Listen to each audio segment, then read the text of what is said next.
Hey, Jeff? Can you just stand over, I just want to test to make sure the microphone's working. And,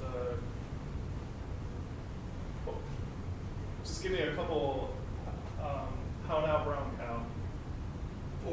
7 years ago, we came together to form a great union for the people and by the people. This union shall not perish from the face of the earth. And we hold these rights to be inalienable: life, liberty, and the pursuit of happiness. That's Okay. good. Good, thanks. How about this? Cheaters.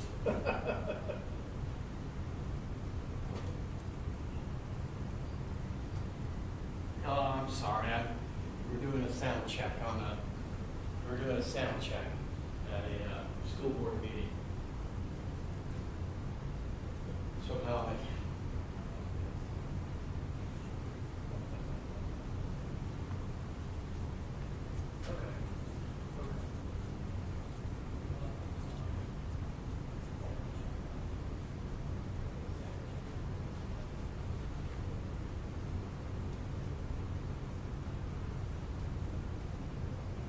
Okay.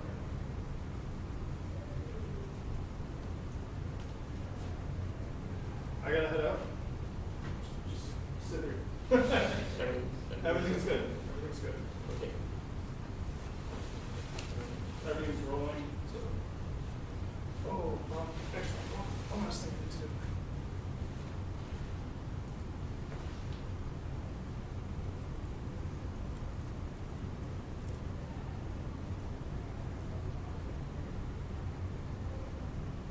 Send it to everyone. Got it. Yeah, I just want something like this is the actual link. Cool. All right, I'll text you from my phone. Right. This is for a night group chat. Okay. And I can, that's how I'll get everything. I'll get it all back to your house. No problem. Or hopefully by the time I'm done, I can, because this goes, you think so? They're going over results. The achievement results. I think it'll go to 9. Yeah, there's a meeting now, and then there's the one that's run 7 to 9. This is the results meeting. So, Okay. Yeah. Yes. yeah. Okay. All right. All right, thanks, Jeff. No problem.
Does she pay personally, or does it the state of Michigan?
tendency right now would be a bi-weekly publication, not weekly, because, you know, we're getting out, call it into the doldrums. We can talk about the club. Yeah, actually, we can make it well, we'll see. We could make it weekly because we can talk about the clobber report, then we can talk about interactions with various clerks. What topic on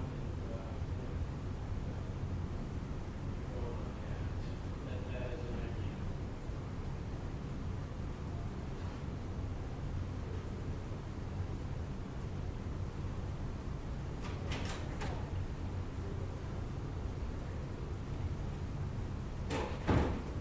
Hey, Jeff.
You know, that's it.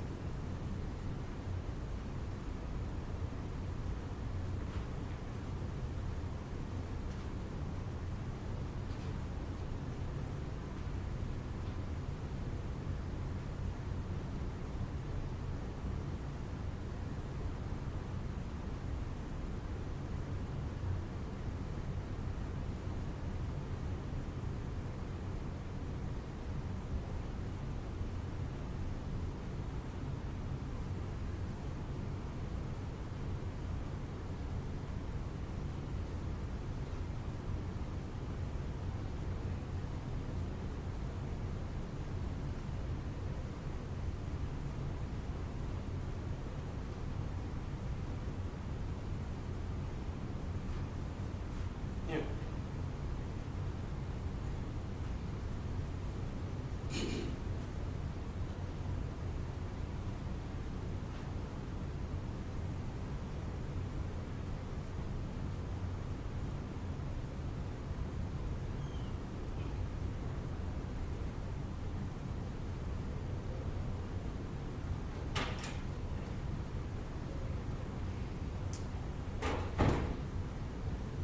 Hi, how are you? Good, how are you?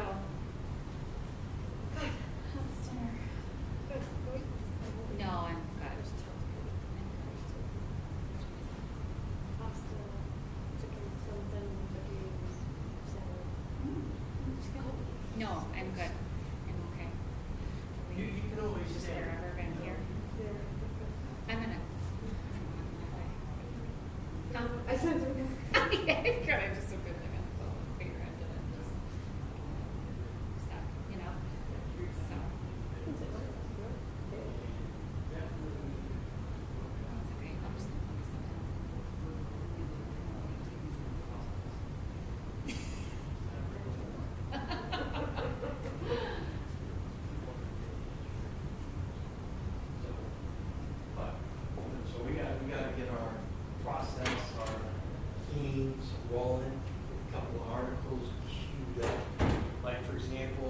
Austin is, good lead off is 0 for 6 bets. Then, I am scheduling a day in the life with my local clerk. That could be another one. And then we have, the enhancements to check my vote. Go check it out. I can see.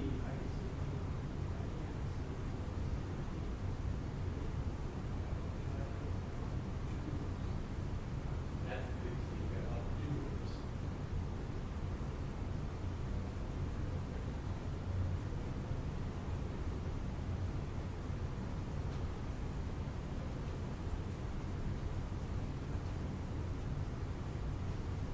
Mm-hmm. Mm-hmm. Mm-hmm. I saw that, right? Yeah, I'll get a hold of her and see what's rolling. I think that's good.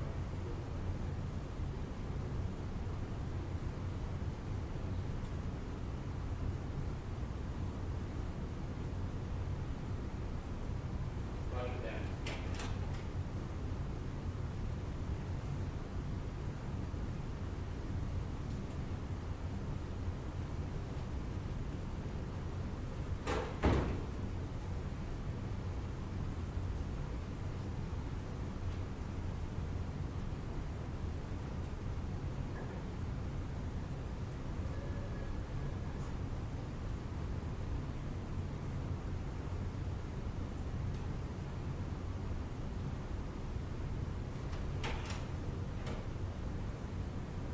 Here's another thing too, here's another thing too, just as I'll call it evergreen, in case things get a little slow or whatever.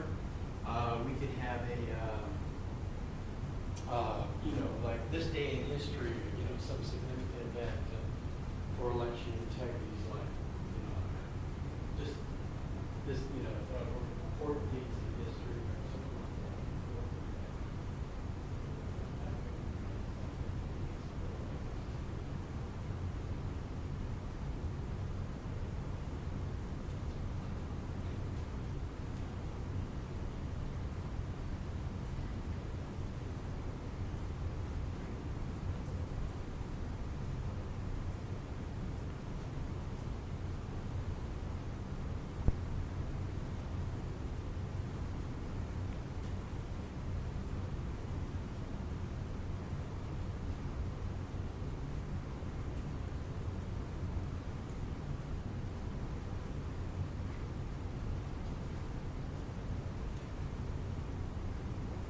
Yes.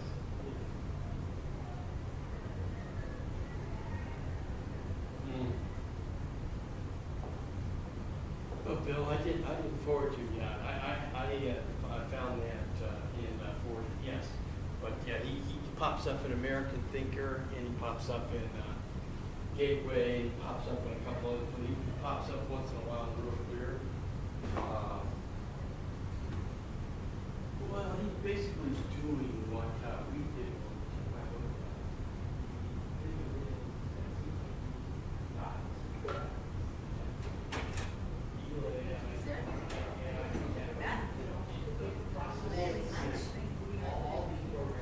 Hello, how are you? I'm good, how are you? Although, should I even open my iPad for this? Probably not, right? All right, be ready to start. I got some.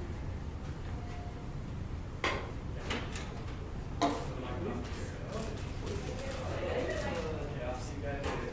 Bye-bye.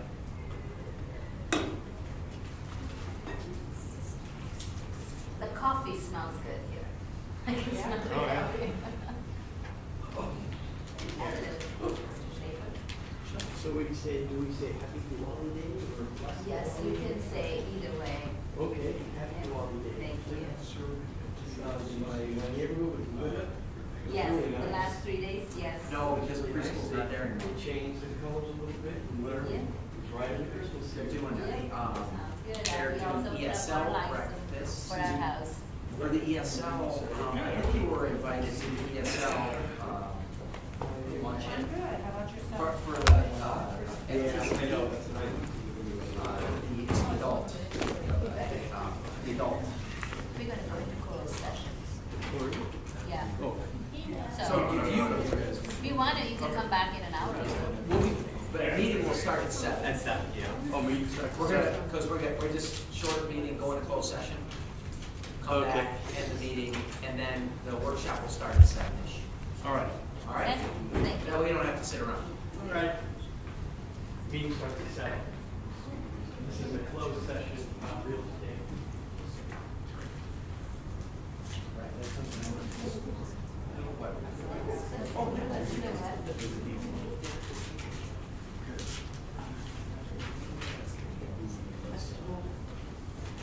Acquires.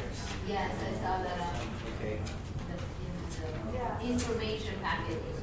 So did I Oh, sometimes. did we get this electronically? This, yeah, in the, so in the last week's communique, she Yeah. said items of interest and there's blah. Oh, okay. A whole bunch of them. Okay, so I don't have to There read this one. was like so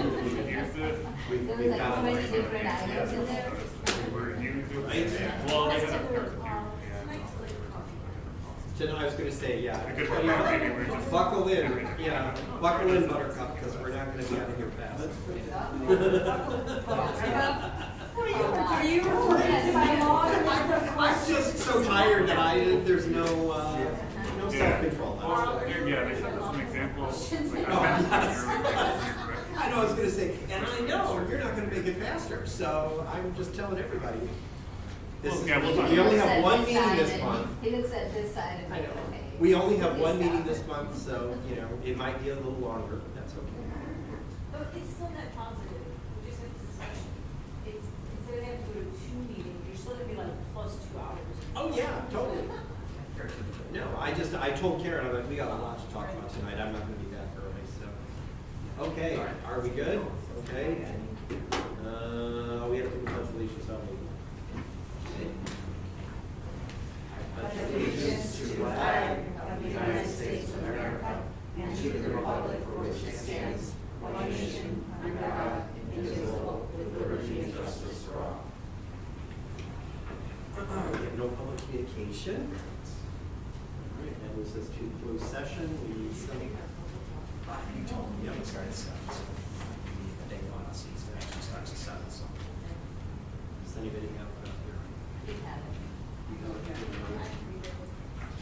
go for it. Oh, it's in the black folder. Go ahead. Be it therefore resolved that as permitted in the Michigan Open Meetings Act, Public Act 267, Section C, the Board of Education will go into closed session to discuss negotiations and purchase of real property. Support. So we have a resolution by Nina, supported by Powell. Any questions or comments? See? Are we doing these in closed session or after closed session? These closed session? The business services? Yeah, we'll come back after. We'll come back after. We'll do those and then close out the meeting. Okay. Okay. All right. Oh, so it has to be in, not a. Yeah. All right. Okay. Thank All you, right. sorry. Roll call vote? Yes, Dr. Philippa? Yes. Mr. Schmidt? Yes. Dr. Wilson? Yes. Mr. Hall? Yes. Mrs. Arnett? Yes. Mrs. Ehrlich? Yes. Mr. Hall? Yes.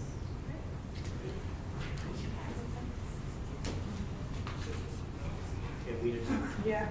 yeah, we need the folder for the closed session. It's got materials in it. Well, no, that's just. Oh, the board policies. No, it's all on board docs. We need It's got the purchase resolution. the resolution. I'll take it. You know, what? Just got his book too, it's got the. Yeah. Of the. Yeah. Purchase. Okey dokey. Ooh. I'm grabbing one of these.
What's up?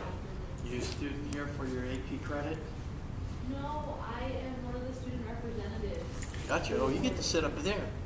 Oh. Yes. Yes. I didn't come around that part, my bad. Okay. Your name is? Narita. Lorena.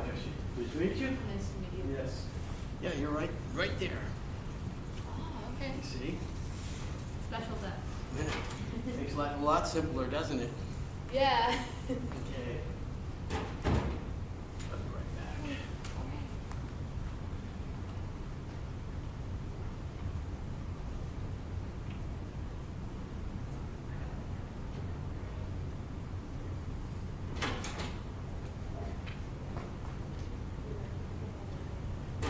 Hey, Narita, how are you? Hi, I'm good. How are you? I am well. You can't find anything more exciting to do? Come on. Well, it was this, or I was going to continue studying for my tests. Well, you could do both. You could study for your test while you're listening. Maybe I think I might do a little bit of that. Yeah, nobody would blame you. Let me put it that way. So what usually happens at the workshops? The workshops are actually better, more fun, because that's what your definition of fun is, right? But so the board will we've got like 3 presentations. We're going to work through these really quick, and then adjourn, and then go right into workshop.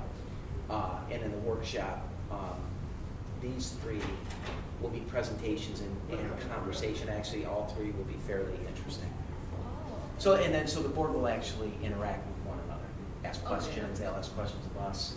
So it's an opportunity to have more open dialogue. Yeah. So it'll be fun. Hey, Jeff. Hello. How you this We'll be fine back day? at 7. Look at that. Or fine evening. Yeah. Hi, Good how are job. you? Good, how are you? I'm good. I think you might be flying solo tonight. Your 2 buddies came and had dinner, and then Okay. that's the end for them.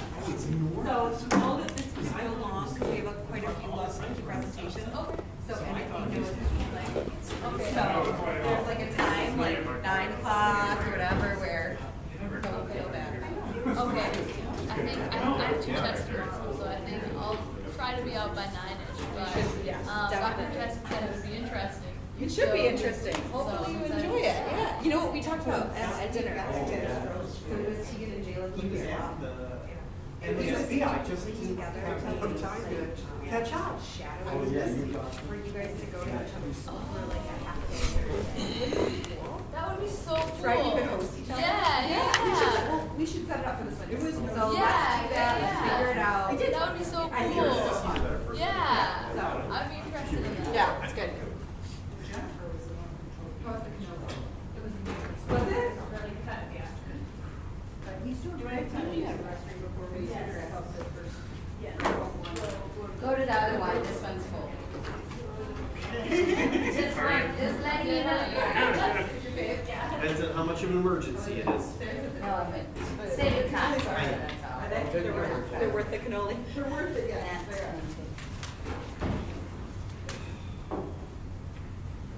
Oh, the Ritter Rabbit Bowl is fantastic.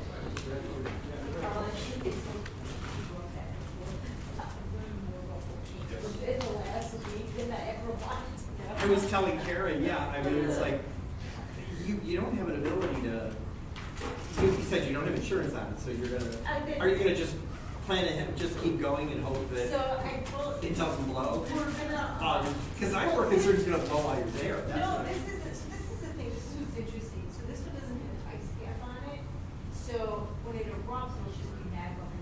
Okay. And Hot it's, magma. but it's far enough from a lot of the tourist areas that Right. it won't affect it. But I thought the If Blue it- Lagoon area was one that they had, that was part of that organized. It is, it is closed. Okay. But, so if it erupts on land, it's not gonna be an issue, because it's not ice cap, but if it erupts in the water, then it's gonna Steam steam up. magma and see, yeah. And so in 2010, when there was all those issues with flying. Yeah. That was because it was an ice cap volcano. So all that. So I've like learned. Water vapor. Look at you. I know. She's a volcanist at this point, so. Never mind. Yeah, I know, So we don't. much that it like, it doesn't make financial sense. Yeah, I never. the only time I do it is if it's a big ticket and it's the winter. I think you're not. Like, I will do that for the flights. Oh, were you Yeah. interviewed by Mr. Burns? Yeah. I wouldn't video. either. Oh, Thank you for doing that. yeah, I remember that. You did to our bio class. I was like, It's a case by case basis where I'm like, what's the risk? And then, no. But as you read, I've just read so many. No, it's okay.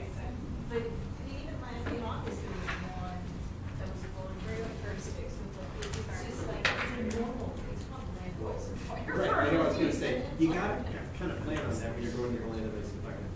So we're doing the meeting first and then the We workshop? have, yeah, Okay. yeah, we have to do this in the meeting.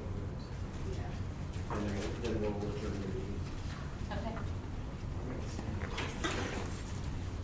Oh, okay. I just stayed for those. Casual. Okay, go ahead. Thank you. The whole meeting.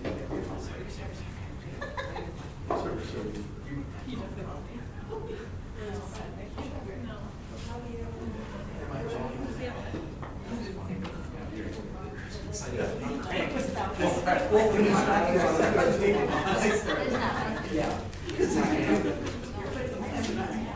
Yeah, right, I was gonna say, I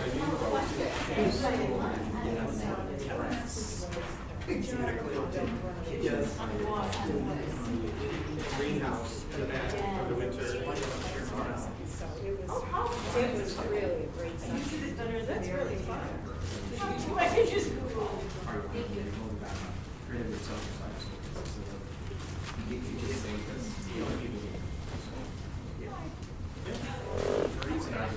Yeah, well, that's just gonna hurt you, and that's my final, that's what we're having.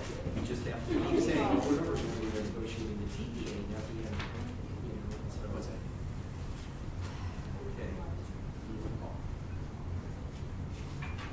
Okay, 1, 2, everybody here? We're good? No, we need, yeah, we have to do this one. So we're, item 4B, consideration of purchase of real estate. I believe Dr. Phil would like to read this. Should we skip the 4A? Oh, first reading. That's the first reading. Because I would like to hear from you guys how that meeting was. Yeah. Okay, so, so we have first reading of revisions to board policies. We recommend revisions of new policies below have been reviewed by the Board of Education's attorney to make sure they comply with the state law, the Open Meetings Act, and the revised school code. The board's policy committee has also reviewed these recommendations. This will be considered as the first reading of these policies. These policies will be brought before the board again at the December 12th meeting, with the second reading and consideration. And that's policy 2000.01, admission and enrollment of resident students. Policy 2000.07, health and safety, epinephrine auto injectors, EpiPens, and opioid antagonists, physical examinations and screenings. Policy 3000.03, instruction, homebound instruction. Policy 4000.02, employment considerations, discrimination, and harassment. Policy 4000.04, evaluations, discipline, and discharge, resignations, performance evaluation. Policy 4005, other matters of employment mandatory reporting. Policy 5000.03, purchasing state, federal grants and awards. Policy 5000.07, risk management.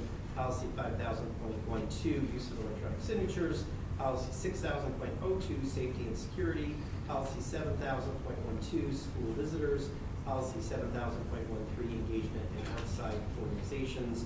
Policy 8000.03, Americans with Disabilities Act, ADA, Section 504 of the Rehabilitation Act of 1973, Section 504. Policy 8000.07, discrimination and harassment, and Policy 8000.09, digital communications, student and staff. So, so we don't have we just have a reading, right? So, I guess I can open it up. Yeah, are there any comments or questions for the policy committee members? Or maybe Yeah. do you want to kind of talk through just briefly what, if there's anything that's I don't know if beyond maybe word through nickels? the policy committee can help me on that. It is important to realize Johnson is our policy provider. They provide a series of updates, really semi-annually. This particular update was from June. So we processed it as a cabinet, we bring our recommendations forward to the policy committee, and now we get a couple readings to make them official policies of the board. So we did have a good thorough discussion with the policy committee last week, I believe, and went through all of them and recommend the changes that are outlined in the memo that was received by the Board of Education. In our materials for today, I didn't see the actual policies I with didn't the either. markup on them. They weren't in Word docs. So you didn't see the memo at all? All I saw, when I pulled, the only document was this document. This is it. So I thought we were gonna actually see the changes today. So a lot of them, minor changes. That's what I was wondering. There were some new policies, for example, were codified. That's exciting. That's important. It's important. It's 2023. Okay.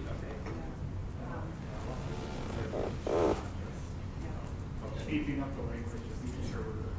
You know, as long as we can, we just have it available to us before the second reading. I have it in the board packet, so why it didn't make it on, I don't know. I'll make sure that Judy gets that we make sure she sends that back out so everybody can take a look. We can put, assuming everybody's taking a look, get us any questions that you have. To Nancy's point, a lot of this is just cleanup, and additions to, a lot of like for harassment stuff. A lot of the harassment language is new based upon how the laws have been changed and so forth. So they're just designed to make sure that our language is consistent with. Yeah, you're just gonna be added pregnancy status to almost all the harassment, So- the civil rights ones, so that must have changed or been enumerated in the law, so. Can we add this markup into the minutes of this meeting? That way then it's a record. Let you all see it. Yeah, then we can look at it, and that still gives us, it would show up in the consent agenda, right, for the December meeting. So that would still, if anybody has any issues, we can pull it out of consent and then talk about it. So, This came out from the June Policy Committee from a request, which I copied, followed through during our meeting. I'm gonna, with your permission, I can email them right now, the document. yeah. I mean, like I said, I don't think it's a big deal because we've kind of talked through it. It'll be, if we include it with the minutes of this meeting, then it's a public document. It'll be out there again, and we can pull it out of consent meeting too, right? You can forego the first reading too, Carl, I mean, which we've done in the I was past. gonna say, Shroom said you can forego. Yeah, but you only need one. That's been our standard practice too, so. Oh, okay. I do have a question. So, Go ahead. I was gonna say, so essentially, the second reading then would be part of consent as well, right? So we would, but if we get to that meeting in December and anyone wants to talk about it, we'll just move it out of consent and we'll handle it with a regular resolution. Right? Yeah, okay. And one question. I know these are all recommended by the Miller Johnson guys, and that's how it started off. But are there any that you as a policy committee wanted to add or change from the committee itself, and to, in the recent light of some activity by some of the fans of Evans, was there any policy that we need to update at all, or are current policies sufficient? Well, so the policy committee really just looked at these groups, but I know after coming from, the MSD meeting, I talked to Rick a bit about, some discussion of other policies that we have, so the policy committee has the opportunity, to bring forward. And we did, I mean, one of the policies, we changed the wording, because it was, so, we typically use the recommendations for our attorney as a starting point, but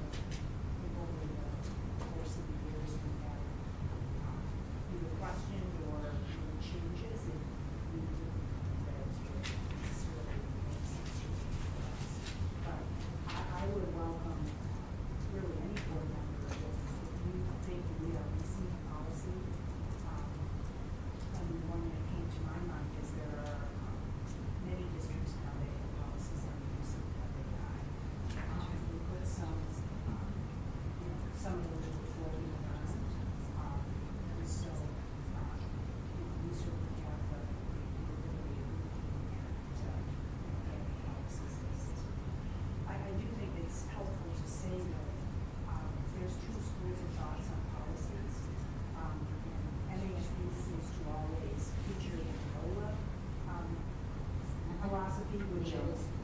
Policy everything. Use policy everything, which then means, Neola has a fabulous business. because- So they have. Have you seen, I was gonna say, their binders are literally like that. Yeah. Yeah, and then say you pay for a change policy. Our philosophy has been, we don't accept. Spell out everything. We don't spell everything out, and we talk about things being consistent with law, so that when law changes, we restructure all of our policies. Now, the administrative procedures that change. Okay.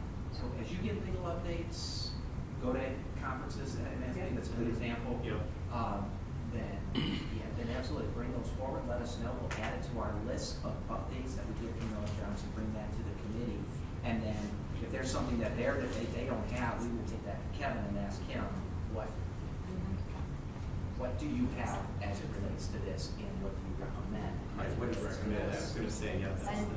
Rich, from your side, while you and Christine were working with the administration about the recent thing, did you feel like what the policies we had were sufficient? Yeah, absolutely, because we handle that through the code of conduct.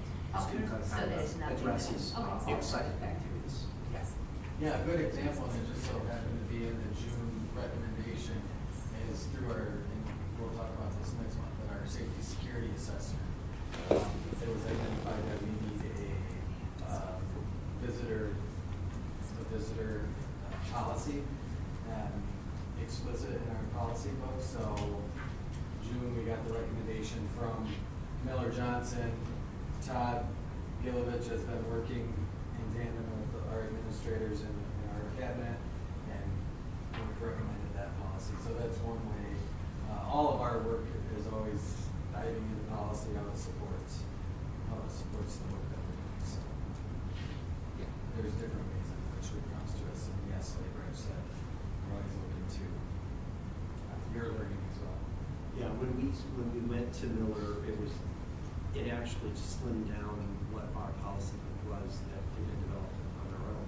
I mean, it was an interesting process, because we looked at Neola, we looked at Miller, and we're all like, go that way, let's try that, and their language is clearer, and it is helpful. Like, what I've done sometimes when I see an area of policy, I'll shoot it over to him and say, Do we have this? is this covered somewhere? And it's we covered it or you. So it's like, so I think it's really helpful to just know, do we have coverage? And we may not need to make it explicit, but the question is, can we point to something that says that applies in this situation? So yeah, that's been my strategy when I see that, is just shoot it over to Rick and he'll shoot it to Miller. Okay. Great. Okay, you all have that. Sorry about that. Okay, so that takes us to 4B, purchase of real estate property. And as I was saying, Dr. Colbart just volunteered to read this resolution. Okay. Whereas the school district is able to purchase the following 3 real properties along Livermore Road, in which the property is given the school district's new middle school on its site, which purchases are to be expressly contingent upon the school district closing on all 3 properties simultaneously. Civil number 88-20-20-111-031, commonly known as 5474 Livermore Troy, Street, located in Maine. Civil 88-20-10-111-032, commonly known as 5856 Livermore Troy, Street, Florida. Civil number 88-20-10-111-033. Whereas the school district has negotiated a form of purchase agreement which will be substantially smaller for all 3 Similar. similar for all 3 properties, except that one of the purchase agreements will also contain the right of one of the 3 sellers to purchase from the school district the east approximate 250 feet of property located on Tolman Drive in Senior Troy for a purchase price of $100,000 per developable lot, but not less than $400,000. And whereas the purchase price for the 3 properties shall be combined sum of $2.2 million for purchase price, and the 3 sellers shall determine how the purchase price shall be allocated amongst the properties, and each purchase is and whereas the school district has reviewed the purchase agreement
Resolution by Dr. Stelbart, supported by Dr. Wilson.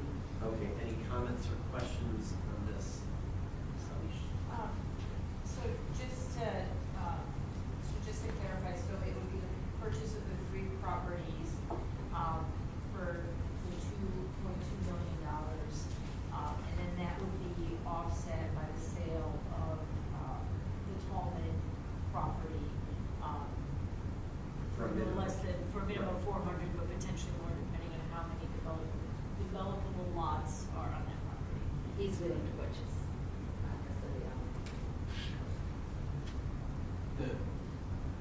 Yes, there will be four different purchase agreements at closing. Does that answer your question? I'm sorry. Yeah, I just think that the way Patel described it is not the way that I understand it.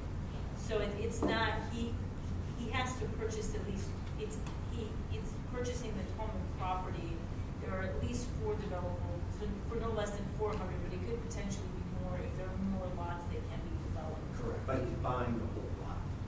He's buying the portion. He's only buying the. He's buying the frontage back 250 feet. But the point is, he's buying, that doesn't change whether.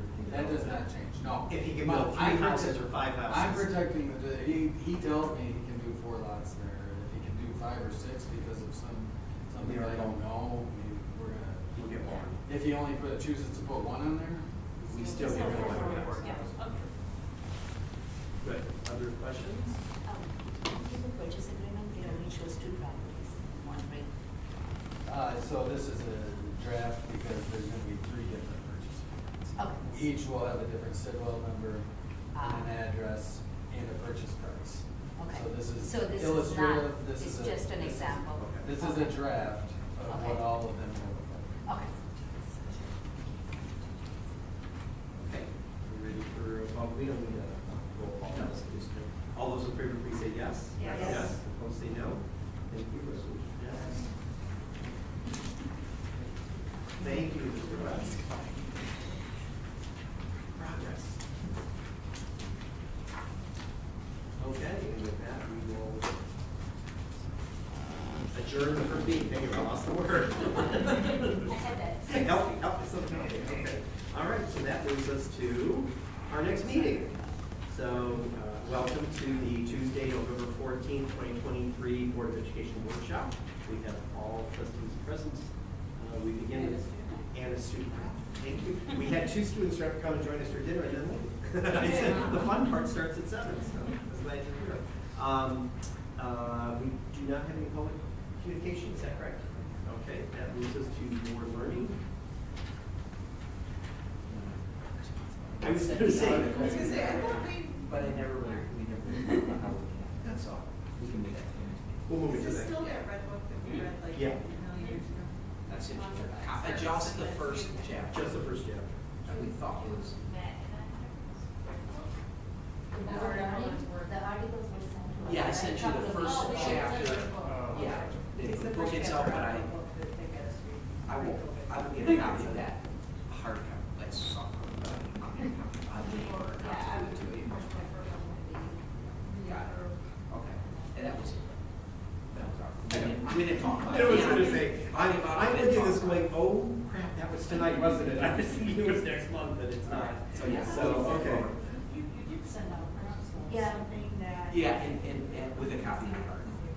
Right, and I did send some copies of it, but I'll get you all a soft copy. So we'll push that to the We'll next. push that next. And I didn't notice it when I reviewed it, and I went, yeah, so. I just noticed it even, that's like, I pulled it up, and like, oh no, I'm in big trouble. So you would send something. So, No, but yeah. Yeah, I remember I will when we move got that it. forward. okay, so we'll, we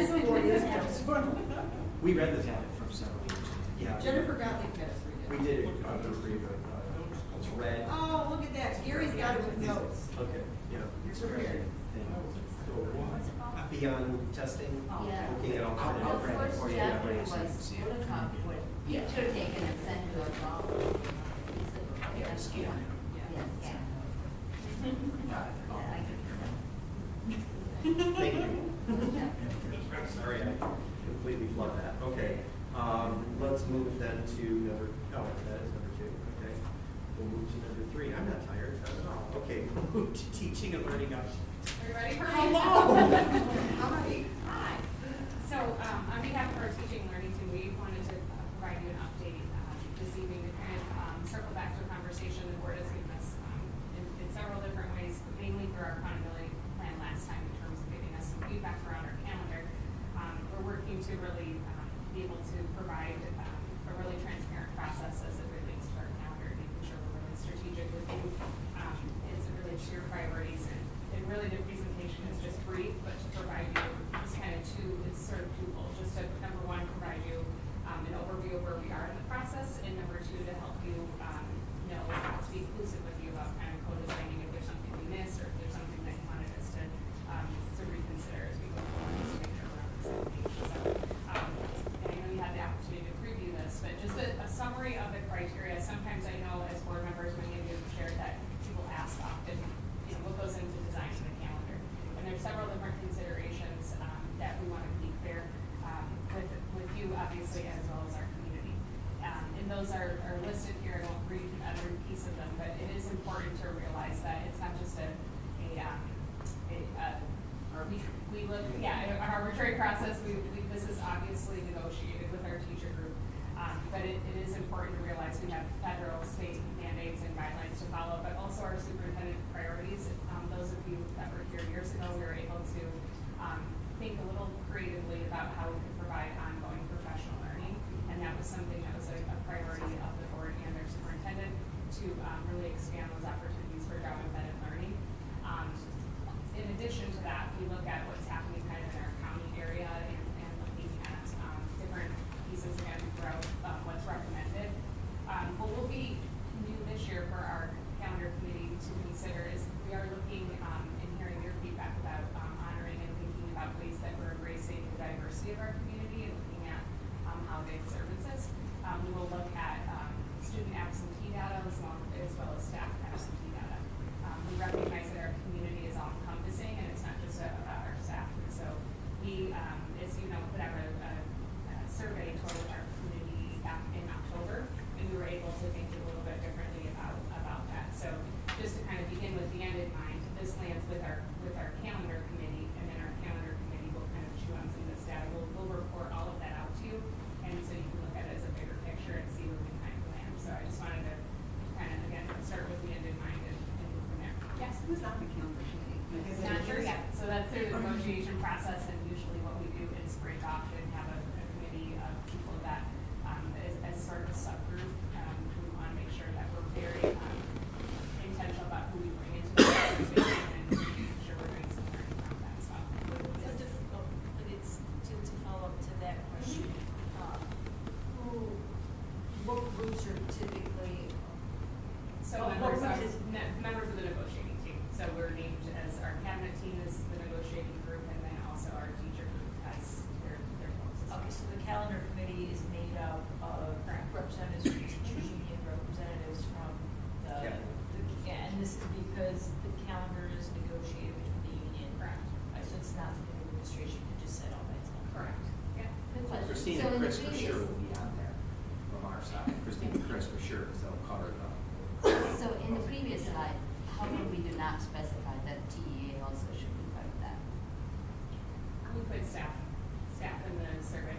That's part of our, we could put that in if you like. Because a it's a formality. big aspect of it, right? We have it in later, that you're right, that's a summary of kind of our criteria that we use. I was just trying to showcase what we use administratively to inform our decision making that we bring to the table with our TA. But yes, they are a major player obviously in this. So obviously just the overview quickly of the law that we're to follow. We don't get to pick the number of days. At times we have laws that we're to adhere to, which are 180 days and 1098 hours of instruction. In terms of our superintendent priorities, we want to make sure that we're in alignment with our strategic plan, and ultimately that there's a real sense of belonging that we provide through that to our entire TSD community. We want to make sure that high quality teaching and learning experiences are present in our calendar.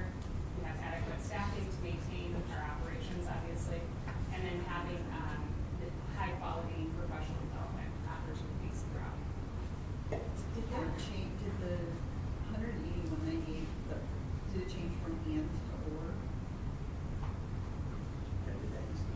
I always thought it was. It's and, I believe. Yeah, it's H and E. So that it's You have to all meet there, both that- criteria. Okay. Yes. Correct that. Yes, correct that, thanks. Because I was just like, I'm like, or, I'm like. She asked me, I said, yeah, that's, I think that's a change. Because I was We like, have flexibility. I'm like, because I'm like, can we use that as the market? We're gonna add that with the Michigan merit curriculum? It's a lot different, right? I was like, So in summary. No more creative.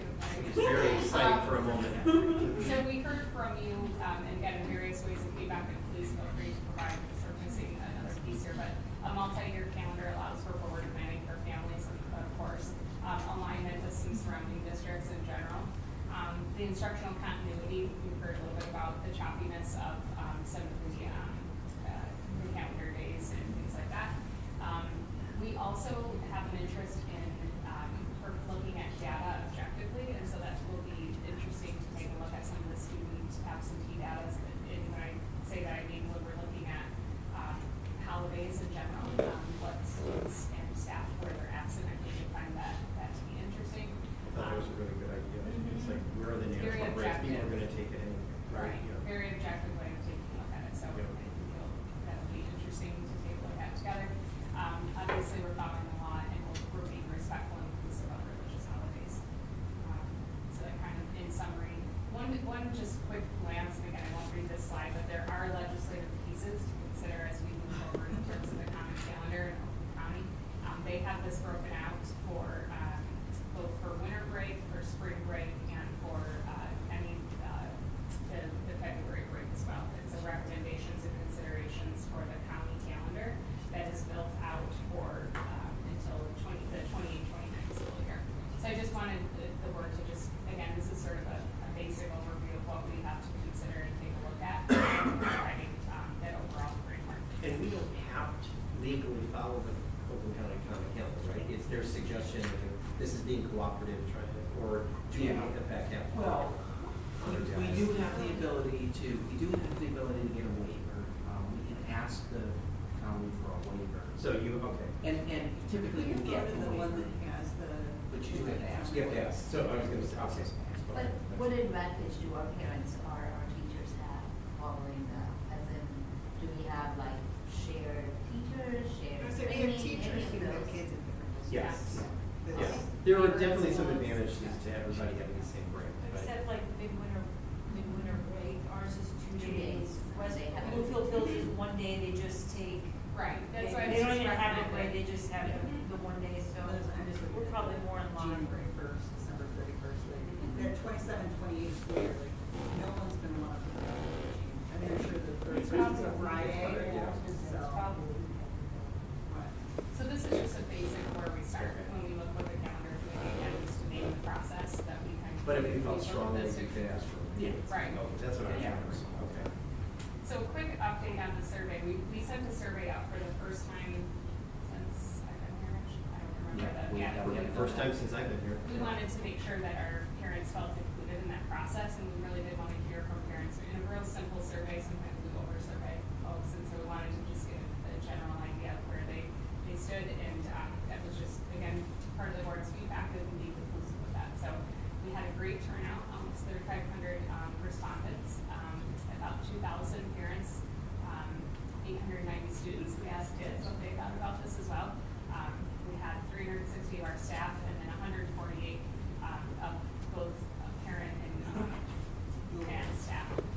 This really doesn't have a big weight. We just want to be transparent. That's how we put it on the survey, so we just left it in there just so you're able to see it. So on the whole, this is, again, this presentation just hitting the highlights, but on the whole, it was interesting. We had to check some of our preconceived notions of what we thought we were going to see. We thought 79 would be lower than that, perhaps, based on some of the feedback we hear often about the choppiness of what feels like in the calendar. So overall, we had most responders saying, they were really happy with our calendar. That doesn't mean we're not going to do anything about it. It just means that was just kind of general feedback.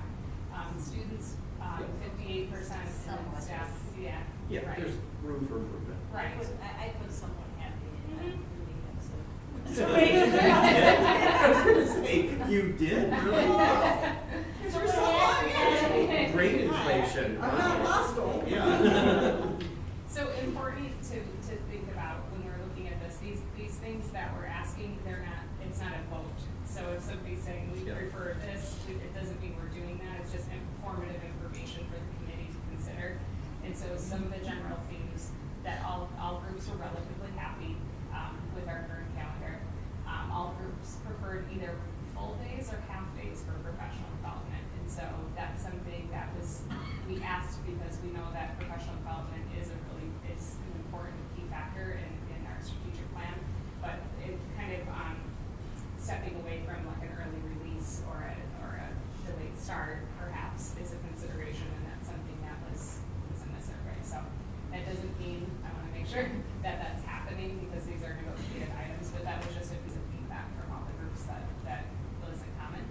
A majority of the group would prefer to start school after Labor Day by a slight margin, I would say. That doesn't mean we're starting school after Labor Day. It just means that and that was kind of a surprise to our group that because typically there was a tendency to think that we would get out earlier perhaps, and so It's only a slight majority, is that right? Yeah, but it was clear in the survey that if you start later, you're gonna get out later. That's not true though. When we started in the district, we started after Labor Day and we got out at the same time. And then we started going earlier and we still got out at the same time. The school year hasn't actually in the last 8 years gotten shorter. It's gotten longer. So Because the we shorter prepared- day is more PD. Again, but to meet the board objective, again, maybe we're not doing it right, but you gotta have to be in there. Yes. That was a strong. yeah, you really have, yeah. So it's important to You have a question for Yeah. the student. Oh, I hi. just have a quick I'm sorry. question. Yes. So just kind of, I guess, thinking about my happiness with the calendar survey. What did you put? I'm just kidding. I won't put you on the spot. I think back to like the school board top priorities slide, and it mentioned how one of their priorities is to be inclusive of religious holidays.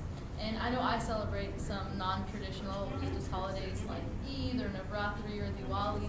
So what would be the process to incorporate some of those non-traditional religious holidays into the calendar? So that's something that our group our administrative group will be sharing as a priority of the board. And so to make sure that we are looking at what other districts have done to how would they honor those holidays, for instance, by way of observation, or sometimes those are days off, and then we agree with our teacher groups to kind of see where we are in terms of our days and times. But we know that is a priority, so that's something that we'll be moving into negotiations with. And if you notice in the previous slide, it's listed as one of the factors because there's a recognition that we have not done an effective job of that. The other thing is if you look at the data, just given that we're such a pluralistic community, you're not going to get a majority against any one of those holidays. So we have to recognize that we're going to have pluralities of people that are going to have different days that are important. So we're going to have to think about honoring days that the majority of people may not observe. There's some really good examples out Yeah. there of what other districts have done as well. So And I think that's the other thing is, as you said, there's different ways you can do that. You can shut the school down for the day. You can create content, some kind of honor on that day. There's other things, so that's what the committee will have to figure out what we'll do. But that's one of the main reasons we did the survey, is we wanted to understand everybody in our community what religious holidays they're observing. And I would tell you, don't refer to your holidays as non-traditional. Your holidays are traditional, they're just traditional for a different group of people. And we need to recognize that. Okay, thank you. Lastly, we had, in terms of just the breaks, most people agreed that we should keep the same. That there would be, in terms of the winter break, keeping it longer and having the winter break around the same time in lieu of getting out early. I think it's important to recognize that there seems to be, with all those things considered, getting out early is not one of the priorities there. Yeah. So it makes, So there's a surprising. lot of things that we have to consider in moving ahead. But we wanted to again give you the opportunity in terms of this timeline. I know this is brief, but I did want to make sure that the board we were transparent with you about where we are with our group as we start into these discussions.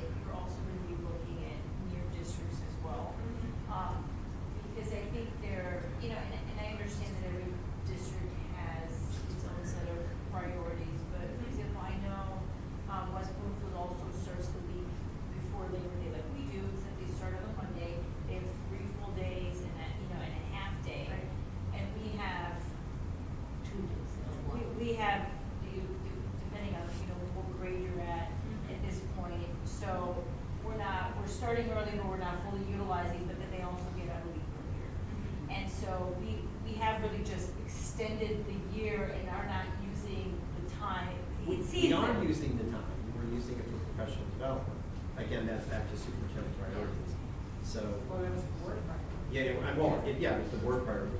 So, yeah, we are using the time. It's not that we're not using the time, we're using the time in a different way.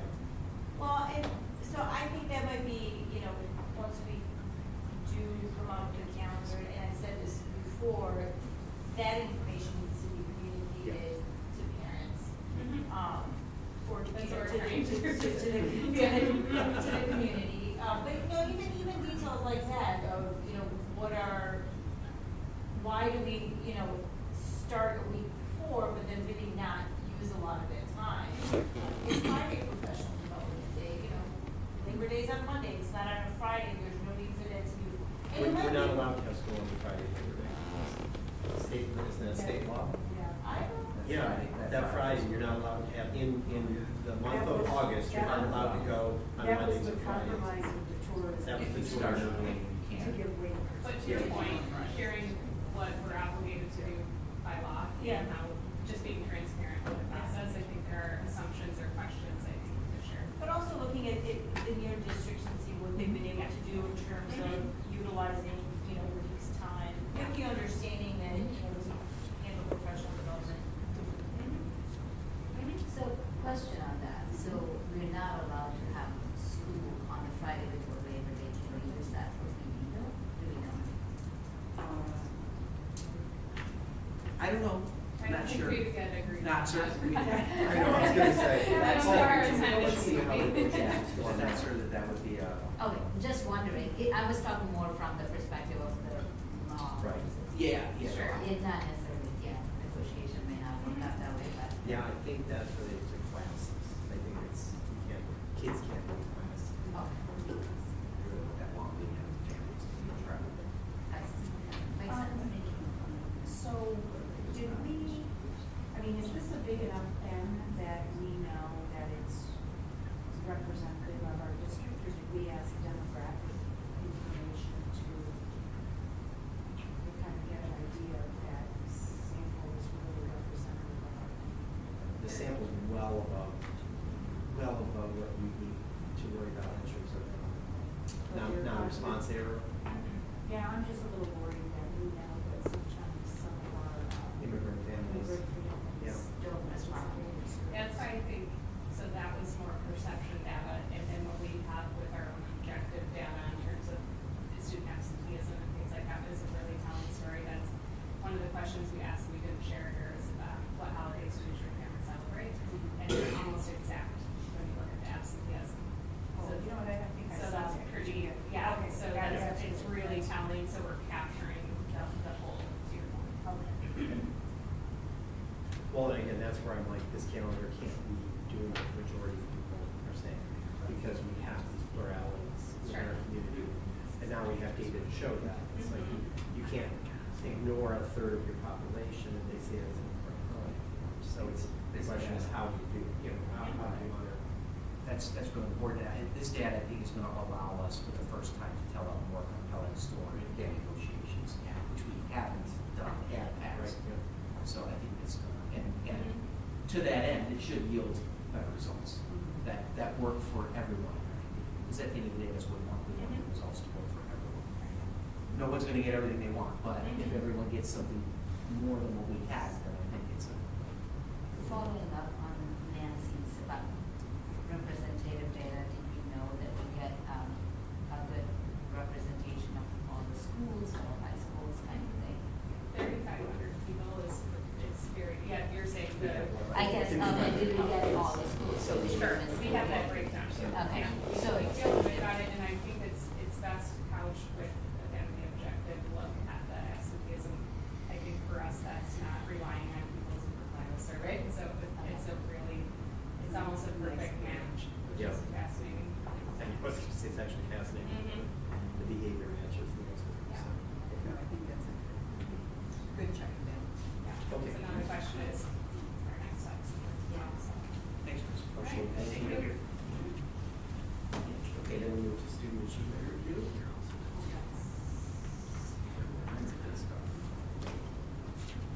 That's it? Please don't go. Wait, wait. As long as it's not. I think Judy's got a solution.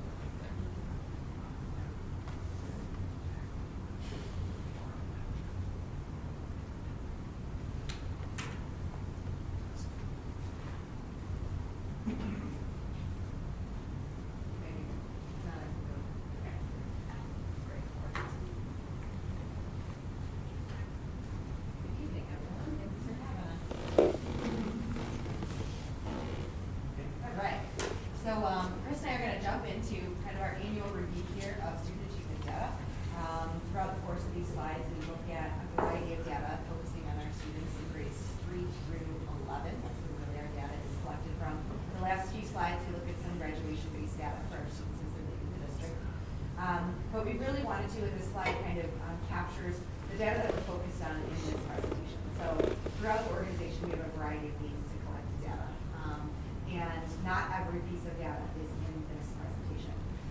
We have focused our data in this presentation specifically on our standardized assessment data, looking at our SAT suite of assessments. So as most of you know, our students in grades 8 through 11 take the PSAT 8, PSAT 9, PSAT 10, and then SAT 11. That allows us to look at the growth of a program and the achievement of a cohort over time.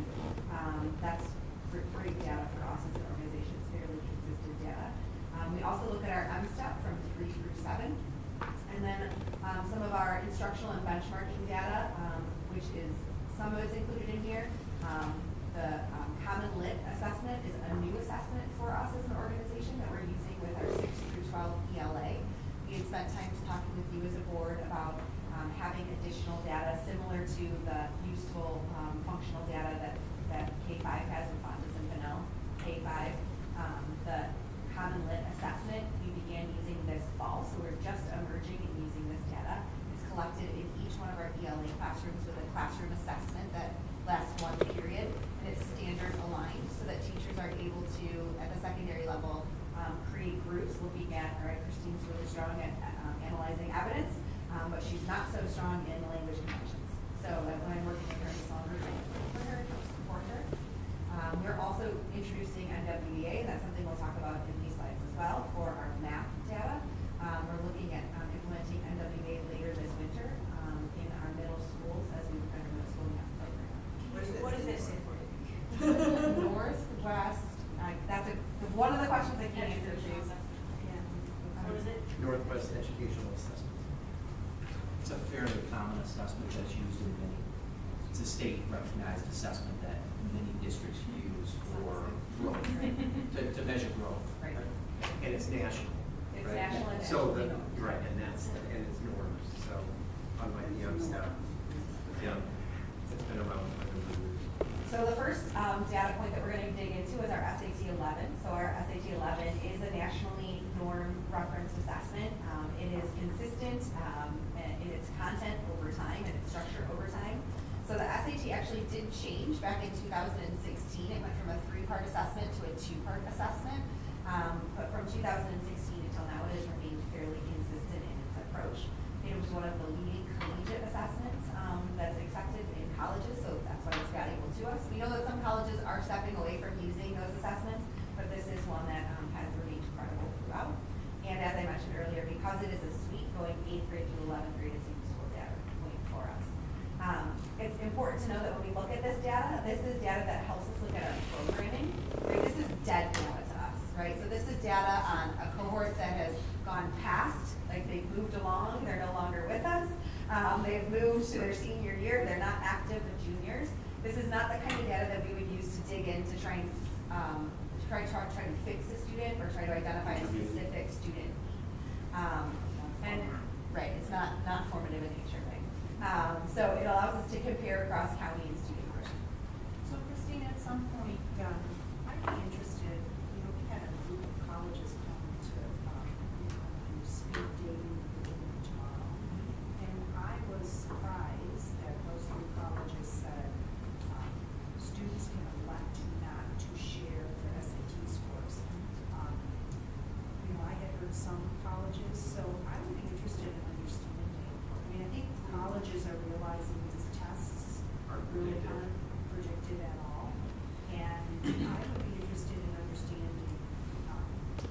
do we have data on how many colleges now are, basically telling students, you can send us your tests if you want, but you don't have to, it's not a condition of admission anymore.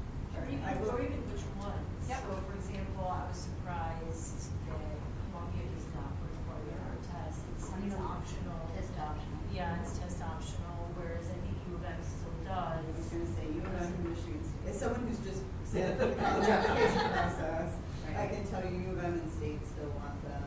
A lot of the comprehensives don't care. Wayne State is probably the only R one in Michigan that doesn't care. Central didn't care, Northwood didn't care, they said they were all test optional. I think all 10 that said that you could get in with a 3.0 no matter what, were all test optional. So figure the 10 Michigan schools that agreed to that were then part of that agreement was that it was test optional. So I can't remember. Yeah, I would definitely interested to see, you know, who is doing that and whether that trend is going, because So, that may very well be the biggest testimony on whether these tests matter. yeah, good point. But I also heard, even though the colleges are going test optionals, there is no trend of the kids not taking the test or not reporting it because they're worried that if they don't report it, Well, they have they state, so. Here, But- increase their options. I think your point, just to emphasize though, so, why do we look at this data? It's not to fix a kid, it's to look at our own practice and to identify holes in our practice for kids who are coming up. Right. And that's the value in this, is the standardized way of looking at Yes, it. yes. And we'll dig in a couple slides to how it actually becomes more useful for us. So this, go ahead. You'll see, I was gonna say, throughout this whole presentation, I know last month or 2 months ago, I challenged the administration to say, what are the measures you wanna look at, and what's the rationale behind, well, how do we use them? This is, because you can bury yourself in these numbers, and the important thing is there a subset of these numbers that can help us improve practice a lot, in a way that's consistent with our strategic plan? And so that's why you see the beginning of each of these sections, that's why she's laid out for each of these, this is what it is, and this is why we care about this measure. And I think as a governance board, that's what we need to focus on, is let's keep these in context about what they're good for and what they're probably not good for. So, Or are there other things that we do that? right. And I'm sorry, you said, go ahead. One more question. So I noticed how Athens and Troy High have a socioeconomically disadvantaged portion of the gravel. How come IE doesn't?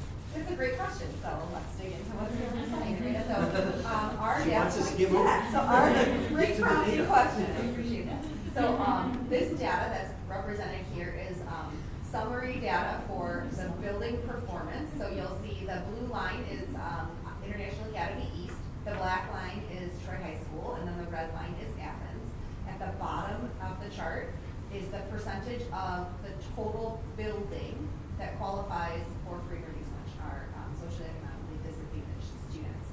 So we have that data for Troy High School and for Athens, but that data is not available specifically for IA East, because when it's reported as the consortium across the 3 campuses. So we could put what it is across the 3 campuses, but IA East campus in and of itself, we don't have access to that data. Okay. So that's why that's done. So Christine, just to clarify, the percentages is for all 4 grades, but the data is only for 11th grade. Correct. Just to Yep, clarify. yep, that's right. That's right. So what you'll see here, and I think you can kind of, it's pretty self-explanatory what you're looking at.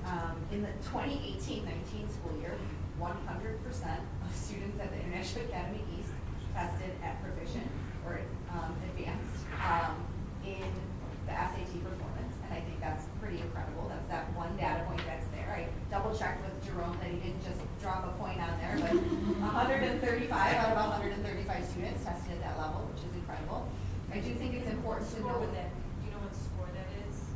I don't know what the cut score, and the cut score changes. Changes. Okay, so, I do think it's important to note that there is not, there's not sufficient data to be able to identify a category of students for ELD or special education services at, International Academy East, because there are not many students who attend the International Academy East who fall into either of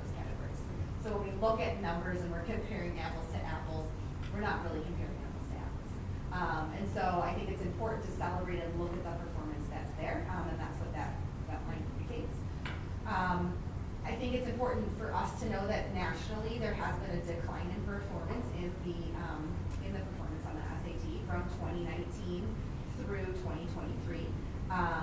In 2023 nationally, 40% of students who took the SAT, so about 1.7 million students took the SAT, 40% met proficiency in both the ELA and mathematics. So when we look at what the national average is, just so you know, you can see how we can get with that national averages. And not all students have to take it. Correct. In other states. Right. Thank you, that's great. And in Michigan, do all students It's part have of the to take Michigan it? Merit Examination, yep, it's required. So we know that there's, when we look at our data, obviously one of the things that we notice is the dip in our scores from pre-pandemic to post-pandemic. We can see that our students are continuing to grow back. So when we look at Troy High School, we look at Athens. We do see a larger dip in performance at Athens High School than we do at Troy High School summatively. We're going to dig into what that looks like and what that means in the next couple slides. It's important to note that at our two schools, our populations are different. We have different students who we are testing. And when I say that, I specifically am referring to, we have a higher number of students who are socioeconomically disadvantaged at Athens High School. So we're almost 20% at Athens High School, which we know does impact their student performance assessment. We also have spent some time looking at and talking about the testing structure at both schools to learn about and ensure that we have the structure set up to optimize performance for students, that we are intentionally structuring, and leadership around the assessment time as well. So those are some areas where we know that we have growth and we're focused on. I do want you to know that as a board, when we think about the SAT in sum total, we are anticipating another redesign of the SAT in 2024. So currently it is a in-seat paper pencil assessment. It takes a little more than 3 hours for students to take.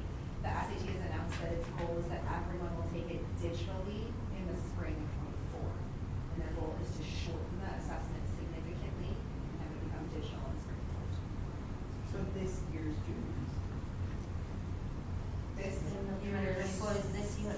juniors, spring of 2024. I would imagine, we have not gotten notice that that's actually happening yet, so my guess is that it's going to be tested nationally in spring of 2024 before the state of Michigan adopts the required 2024.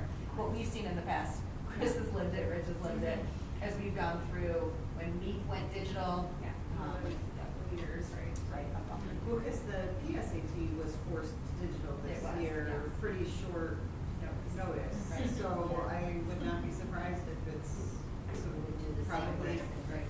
good to keep in mind. It will be interesting though, because there is only one PSAT and MSPT testing time nationally. Everyone has to take it on the same date. Oh, that's true. And the SAT is optional throughout, so it'll be interesting how their rollout works, so. Are there differences in, like we have adopted MTSS, right, support systems in our high schools now for kids who need help. Are there any differences between the two high schools, or are they very similar? As far as what interventions we provide, they're very similar. Okay, so we're doing the same thing in both the schools, except with slightly different results, seems like. Correct. Okay. Yep.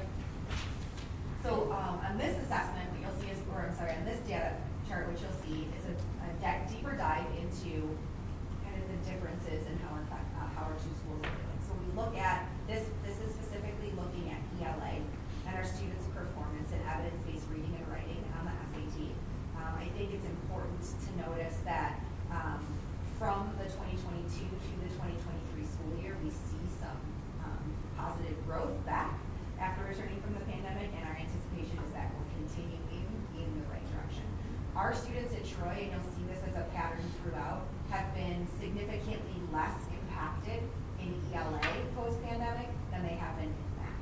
So we've seen our math scores on our assessments have a more enduring impact than our ELA scores. So that leads really to this next slide. We can see, it's very evident that our work and our focus needs to be on mathematics at Athens. We've had that conversation. We are focused on that. Vernon and I have had conversations about what does it look like to support, how do we have conversations that put intentionality around our assessments, and we believe that that will help us start to move in the direction when we continue to dig deeper into our instruction to support reflect on the experience of this junior class over their 4 years of high school. These students were in 8th and 9th grade during the pandemic. In 8th and 9th grade, our students are exposed to Algebra 1 as a foundational skill. We know that Algebra 1 is a gateway skill for success in later years of mathematics. So we believe Yeah. that for our students Not coincidental. who are not successful because of their background, so we have students who are going to be successful regardless of what we do. For students who are not, don't typically fall into that category, the disruption in their learning during those foundational years, we believe have impacts here. And we'll continue to study and watch that, but that's something that. So we had seen the improvement or the slope up from last year to this year in ELA, but not in math at all. Right, we've seen it in enduring, yep. Yeah, I mean, it didn't very much, It if you look at it. not much. It did look. Good point, good point. That's right. But, you know, and I know you are concerned about the gaps between the two high schools. And I took this year's data and I ran for Oakland County, and I ran a linear regression to see how predictive is socioeconomic level to success in 11th grade for ELA and for math. I got an R-squared of 0.91. So essentially, I mean, it's like you don't get those R-squared There you go. out there in the wild. There it is. Oh, you got it. Oh, Yeah. okay. I didn't think it was going to be in there. Okay. There it is, yeah. But if you, so when I did that, I went back and so I said, all right, well then, let's look at all of the school districts in county, and with the R-squared of 0.91, I can predict what your score should have been based on your socioeconomic level within your district.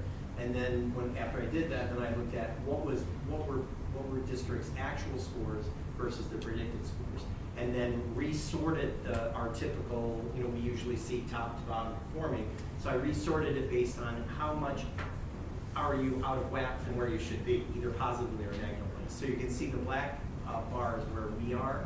But what's interesting about this is if you look at something like Clarkston, for instance, Clarkston is a -11.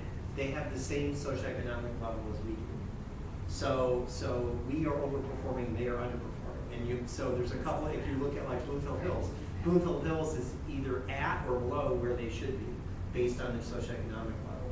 So it's a different way of thinking about the data, but ideally you would create this model based on every school in the state and over time and everything. I just wanted to see, I ran the correlation, went, wow, that's high. So then I thought, well, let me build a linear regression and create a model. And then when I saw this, I'm like, this is pretty powerful stuff. But so I show this to you because we know that some of the gap we see between even Troy High and Athens is driven, you could argue 90% of it is driven by socioeconomic level. So you could kick back and go, well, there's nothing to do about it. The nice thing about it is that we are closing the gaps, and in some cases, and I didn't run this for Athens versus Troy High, so that's the other thing to look at to see, well, is Athens outperforming where it should be? So I haven't done that yet. But this is just me playing with the numbers, trying to figure out how do I think about this data and to put it in a way. Because the other interesting about this is that you may find a school that if we look at the raw numbers, we say, well, we can't learn anything from them. If you look back to the ELA one, yeah. Like, look at Lanphier. If you looked at Lanphier's numbers, you would say, well, they're way below us, the raw numbers, but there may be interventions going on. In this case, they're well outperforming their demographic. So then it's like, I was talking to someone from Lanphier saying I want to share this data with them because it's got to be hard. They're looking at 55% free and reduced lunch. And so every time they look at a score like this, they just get beaten up. It's like we're always at the bottom of the list. And I'm like, there's some celebration here if you can do better than that demographic. So anyway, it's another way to think about it. It's not the only way, but it's just another way to maybe think about the numbers Well, I and guess how we're doing. That's great. That explains the situation, but then we got to do something to. Right. You can't rest on it, but at least when you look, you go, okay. Yeah. We know that it's a challenge. That's the other thing to me is when you're saying I can predict with 91% accuracy what your SAT score is based on the percent of kids that are SE, you're up against a real push, right? You've got to do something very different if you're going to actually move those kids up above where David Lane. Part of the work that Natalie and Christine are doing with the teaching and learning team, I think is important, that there's no intervention better than what happens in the classroom. Yep. So when we say MTSS, the first tier of support is the teacher. So I think it's important that it's not an obligation to have other people, if we have to figure out how we're going to get to the classroom teacher who's with the child 80% of the time that we're instructing. You know, that's an important factor. That's the most important tier to influence, especially at the secondary level. I do wanna, can we go back to the ELA slide for the SAT? Which slide? This Your one? original. Yeah. That one, yeah. That one. So, that one, yeah. So what I find interesting about that, and it just occurred to me sitting here is, you know, of course you can't compare the SAT to the MSTEP, but this is, right, the SAT is a test that is standardized, national, taken by millions and millions and millions of children every year, and, especially pre-pandemic, and, you know, we're kind of slowly, or Athens is quickly catching up to where they were pre-pandemic. Those are higher percentages than what the MSTEP might show for like a third, fourth, or fifth grade. So, I think, you know, something that we talk about is that, you know, a child is not wasting time in the third, fourth, fifth grade, it's the progress over time.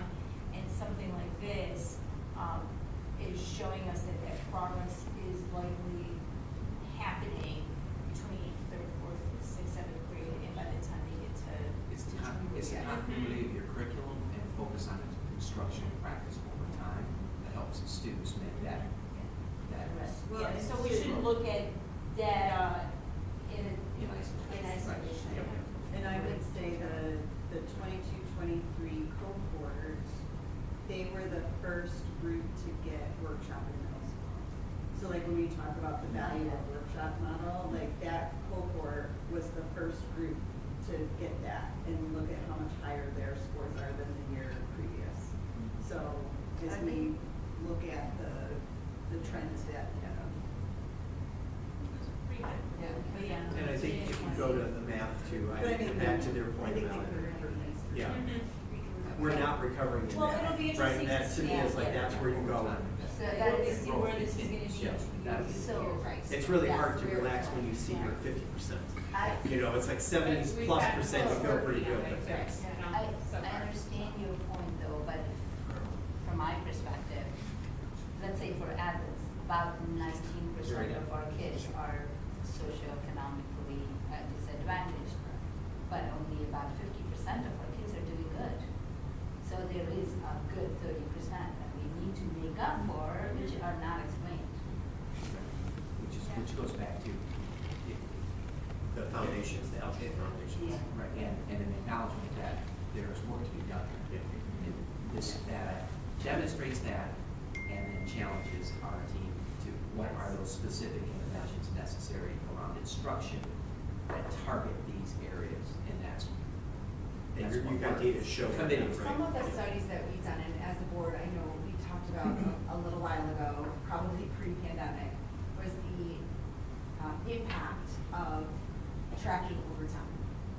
So when we look at mathematics versus ELA, I'm not saying this is the reason, but a contributing factor, we, in our middles, historically, had allowed students to opt into, we were sorting our students in middle school in mathematics and not in ELA. So our students have had high levels of exposure to ELA. All our students. All of our students, all the way through, in in ELA through middle school, right? And up until now this year, 9th grade in our high schools.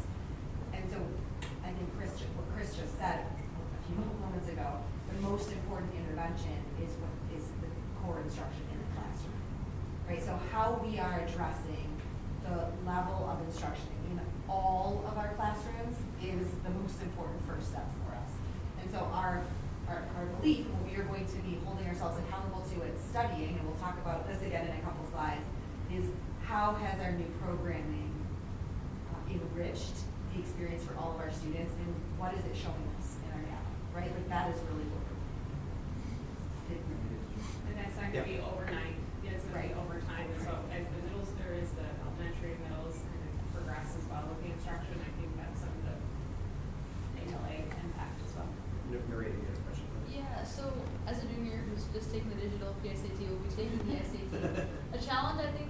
for a lot of my peers is that the content, maybe not so much for math, but for ELA especially, in the SAT is not explicitly covered in the classroom. So is there any way to explicitly cover that, and do you think that would make a difference with these statistics? Yeah. It's a general skills. That's actually addressed, you can apply and break down this. Right, so we're gonna, Yeah. the next couple slides look at how the test is broken down, so let's go to those. See if that helps answer the question. So, when we talk about the PSAT and SAT, and we think about how it informs our program and our use, one of the more useful parts is that we can break it into our subcategories. And our subcategories tell us about, or categorize different areas of the assessment. So, the first subcategory area that we're gonna look at is math. Is math. And so within math, there are these 3 different subcategories where our tests lie. And if you spend some time, I won't read them to you, but they focus on all of the different areas of mathematics. And then we get feedback on how our students are doing in each one of those subcategories. So if we look at this slide, what we'll see is that the students in green are proficient or advanced, in yellow are partially proficient, and red are not proficient. And this is from 2019, pre-pandemic on the left-hand side, to 2023. And so what this allows us to do is push into our own programming and ask the question, what are we doing in Passports to Advanced Math? Right? Because if we look at that area, we have an increase in students who are not proficient. We look at that red category grow over time. One of the other things that we look at when we look at a snapshot like this is we look at not only if the red grows or shrinks, but also is the yellow going more into green or more into red? So when we're losing kids from the yellow into red, that's not a good sign, right? Because those are our marginal kids who are now falling one direction instead of the other direction. So this allows us to start to think about and further examine our programs to say, okay, Passport to Advanced Math, and then we go back, Passports to Advanced Math include the structure of expressions, the ability to analyze, manipulate, and rewrite expressions. And we can push ourselves as 9th, 10th, 11th grade math teachers and ask the question, how are we doing this? And the SAT further provides us with examples of what that looks like. So it's not just words, but we can actually see the examples of what that looks like too. It's important to note that when we look at this, just before I flip to the next one, these are proficiency in a subcategory. So a student can be partially proficient in a subcategory and proficient in another one, and then be proficient overall. Or they can be partially proficient in 2 and advanced in another one and be proficient overall. So though these numbers look low, our overall proficiency is 61%. So But if they're not proficient in one, they're not proficient. nope, it can be a mix. It's an average. Yep. But, you know, this is back to your comment about Algebra 1. The heart of algebra is the most consistently low rated for full proficiency, right? So it would suggest that those kids lost something or missed something during COVID. But in this one, actually, it's the Passport to Advanced Math that we did the worst, actually. But it's the different, it's the yellow, look how big the algebra yellow category is, which is partially proficient, which I Right. think is telling. Yeah. They're unsure in a very foundational category. Yeah, they're less sure in the heart of algebra now than they were Right. in 2019. Right, those assessments when they were in 2019. So it's a different cohort of students. See, you're glass half full, I'm glass half empty. Because Right. I want the green. I want to say, where's my lowest green? Yeah. That's where we got the big problem. I do think another, We're both. another important reflection on this, and this is not to say, this is not as a way to say we don't have a lot of work to do, because we have work to do, but is to notice that our 2019 scores and our 2023 scores are not hugely different when we look at how the students are dispersed. And so I say that because I think it's important that we can reflect on the rhetoric that like our kids have fallen off a cliff. We don't see that in our data. But we do though. We don't see, when we look at the percentage of proficient students, our percentage of proficient students are about the same. Our students who are struggling have grown, right? So we see that our students who are not proficient have grown. So in the heart of algebra, you're right. But in Passport to Advanced Math, I still see a 5% drop. Yes, you do. Yes, but I would argue that when we look at the ebb and flow of our students over time, to me, that's fairly stable. Most of our losses are going from partially proficient to not proficient. Correct. Right. Like, that's the big, you've got kids who used to struggle their way Right. through, and the last couple of years are starting to go, I don't get it. Yeah. It's the ones on the So borderline it's that the we're losing, and borderlines. that makes perfect Yes. sense, given the disruption in education, right? That's the kid you're gonna lose, who's just hanging on before, teacher intervention. So the ones that are at the borderline in middle school, we are not helping them get proficient, instead we are letting more of them fall off. It's kind of what it's saying, right? So I'm gonna challenge your language. Yeah. So, I think what we are seeing is that our students who had significantly disrupted instruction in mathematics during foundational years of 8th and 9th grade are not able to demonstrate proficiency at as high of a level as students who had 4 solid years of mathematics instruction before taking this assessment. Okay. Right, so like we're not letting them fall off. I get the but point. Right, so we They're have not able to noticed and stand. we have work to do to better support them. Okay. And to be clear, these are 3 different cohorts. This is not the Correct. same cohort. Correct. Right. So similarly in ELA, so to kind of speak to your question, Narita, when we think about ELA, there's actually 4 areas of focus for us. And when we look at our student performance in ELA, we can see, and this speaks to what I mentioned earlier, you can see just in looking at the red here, our students remain more stable in their performance on ELA comparatively to mathematics. This allows us to look at where our students are performing and how we might change our instruction to better support students. And what I see when I look at this is that standard English conventions is an area where historically we have scored not as strongly.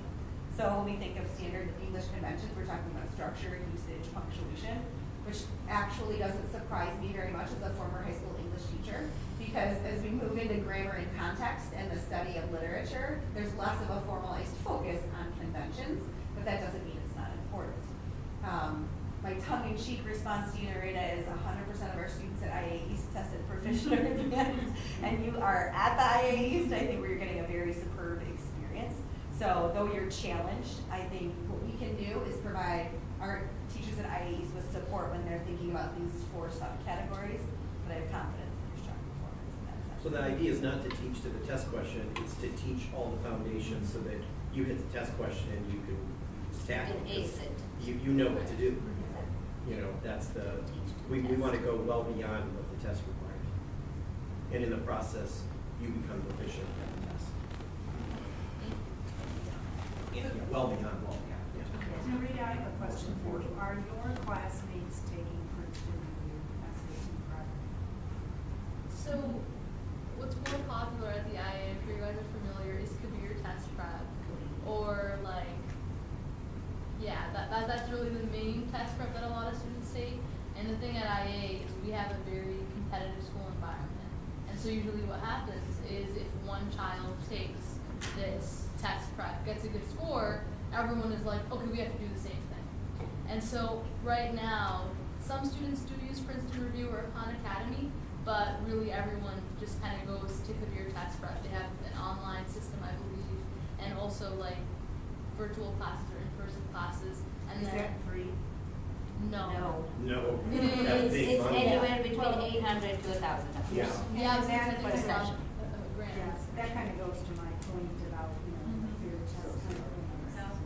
I had an entrepreneur who actually started a poor man's Princeton Review to go into the inner city, for $50 or something, kids could take. And again, when you teach kids how to take tests, you can get amazing. Improve on those scores. You goose it. Yeah, you goose it. And we're still doing that, which is why I'm glad to see colleges saying, not, I think ultimately we're gonna get colleges saying, I'm not gonna take these standardized tests because there's too much gaming that I was goes gonna in. say, also why they're not predictive of college performance, because Right. there's too much gaming. So these next few sets of slides focus on the PSAT 8, and one of the areas of the PSAT 8 that will be important to us as we move forward is our mathematics numbers. So adopting our new mathematics program, 6 through 8, using our PSAT 8 as one of our data points as we move forward will be a very important piece for us in the conversation conversations that we have with you as a board. But that's also where this NWEA will fit, and so I outlined that on this slide. We don't have NWEA data yet. Students are not tested yet in NWEA, but that is something that we are in partnership with, again, because it is a nationally normed test. But it also allows us to partner and engage in a program evaluation in partnership with Illustrative Math. So they were only willing to engage with us in that study of our district if we were giving a nationally normed reference test. So we chose to do that. These are graphs that relate exactly to the ones we were just And looking at. actually, before you do that, Yeah. that test is not an additional, Correct. Yep. that's not a out-of-class test. It's used within the Right. course Yep. as a formative assessment. Yes, that's essentially, correct. right? So So you I, get data back in a timely manner. and- right. And it is not like a separate, so you just go to math class and that day, during your math period, you take the assessment. If you need extra time, you're granted extra time the next time you come to math. But it is not a high stakes math assessment where students are pulled into a testing room to do that. When was the first time we wanted to? This winter. This winter. And what will the turnaround time be Yes, for the yes. teacher to get the results back? Yep. So they'll be able to incorporate that into the teaching for the school year. Correct. Correct. The next day. It's much better than that step. If they have the time to. Correct. It takes a long time, I understand. So with NWEA, it has a different structure and reporting, and so there's a learning curve for our teachers using it in the classroom. Our goal right now in moving into NWEA is to use it to inform our program selection, and then we'll be able to use it more tightly in the classroom as our teachers learn about how to manipulate that data and use it in their classrooms. And the. So T and L will use it more than the individual Yes. teachers, at least to begin. Yes. I think so. Okay. So instruction more than. We're really individual focusing teaching. on the formative work within their curriculum. Good, You know, yeah. kind of at first, and I then would- we that study would make sense. ourselves, learn what's possible with NWEA. But, like Christine shared, I think being part of the study will be really helpful and will give us some good information. Okay, so this is our PSAT 8 subcategory comparisons. Again, this is just by subcategory. Our 8th graders this year, or this past year, tested 69% proficient overall. When we move into our subcategory comparison in reading and writing, this is really impressive data when we look at this. We have 86% of our students overall who are testing proficient or advanced in 8th grade in ELA. And if we look at our student experience in 2019 and in 2023, we have some pretty consistent performance for our students. I also think it's important to note that our 2019 cohort is our first cohort. No, that's not true, it's 2020, 1920. So our 2022-23 cohort are two cohorts who went all the way through middle school ELA in the new middle school ELA structure. So 2020 would have been the first 8th grade that would have tested. Do we have data for that prior to 2019, or is the PSAT? We do have prior to 2019 PSAT data. Like It would be 2019 interesting is what? prior to 2019. So you'd like to see a long. Well, it would be interesting to see, so it would be interesting just for me, and so, you know, like you said, 86% of our Yes. students in 8th grade are proficient. What it looked like in 18, what it Yeah, looked like in 17. but it would be interesting to Yeah. see then what the, not that 86% is, you know. I think we've talked about getting that, Christine. I think that was one that just didn't have time to get, but is accessible. I think it would clearly show you, do you see a difference in your curriculum? Right. Yeah. Two questions, Christine. So Okay, the it's not 2019 right? cohort It is- here, yes. they did not have the new ELA. Is that correct? Correct. So this 2019, they didn't have the new ELA, but 22, 23 had the new ELA. Correct. Okay, so right here it should have been. And then the other question is, do we see the same difference between math and reading ELA in middle school too? As in like, I see ELA has 80-some percentage of proficiency versus math is much Yes. lesser. Right. So if you go back, okay. So actually, there's a better. Better graph. A better graph. And I think the slides, we'll have that conversation. Yeah. Okay. So we're just gonna transition into talking a little bit about step, and I'm gonna tell you. All right. Yeah. laughing. So this is just a real, exact duplicate of what we showed you last year, just to kind of keep a programmatic eye on where we are in terms of the county. We are, where are we? Great. We're great, 70%. Sorry, this is weird for me, but we're gray, the county average is kind of right, smack in the middle, and then the state of Michigan in the orange. And so we always just kind of keep an eye on where we are in terms of our Oakland County performance. You can see that the dot represents, you can see this in other slides as well, but this is where we are in terms of our, the economically disadvantaged students. And so that's just how we look at our benchmark. We don't pay a whole lot of attention to 1 or 2 percentage points. It's not significant for us on the higher end of things, and so we really look at this just from a program stance to see where we stand. Same thing in math, you can see kind of where we land as well. You'll notice that, again, in terms of economically disadvantaged status, we are outperforming others that are similar to us, and that's something that we're proud of and that we continue to kind of make sure that we're being considered. I didn't have time to replicate those in the class. She said, can you do that for elementary, No. but I was at. Yeah, so I've noticed us, and then there is the one that's 3 bars to the right of us seem to be doing good. I wonder which school that is. The one that has 2667 number and 54.23. So many of our kind of like districts are, we often are collaborating with and talking through kind of where they are and where we are in terms of exchanging ideas and things like that. So very common in terms of our extracurricular initiatives in the county, and we like to kind of, again, see what we're doing that where we benchmark ourselves. All right, we're back to business.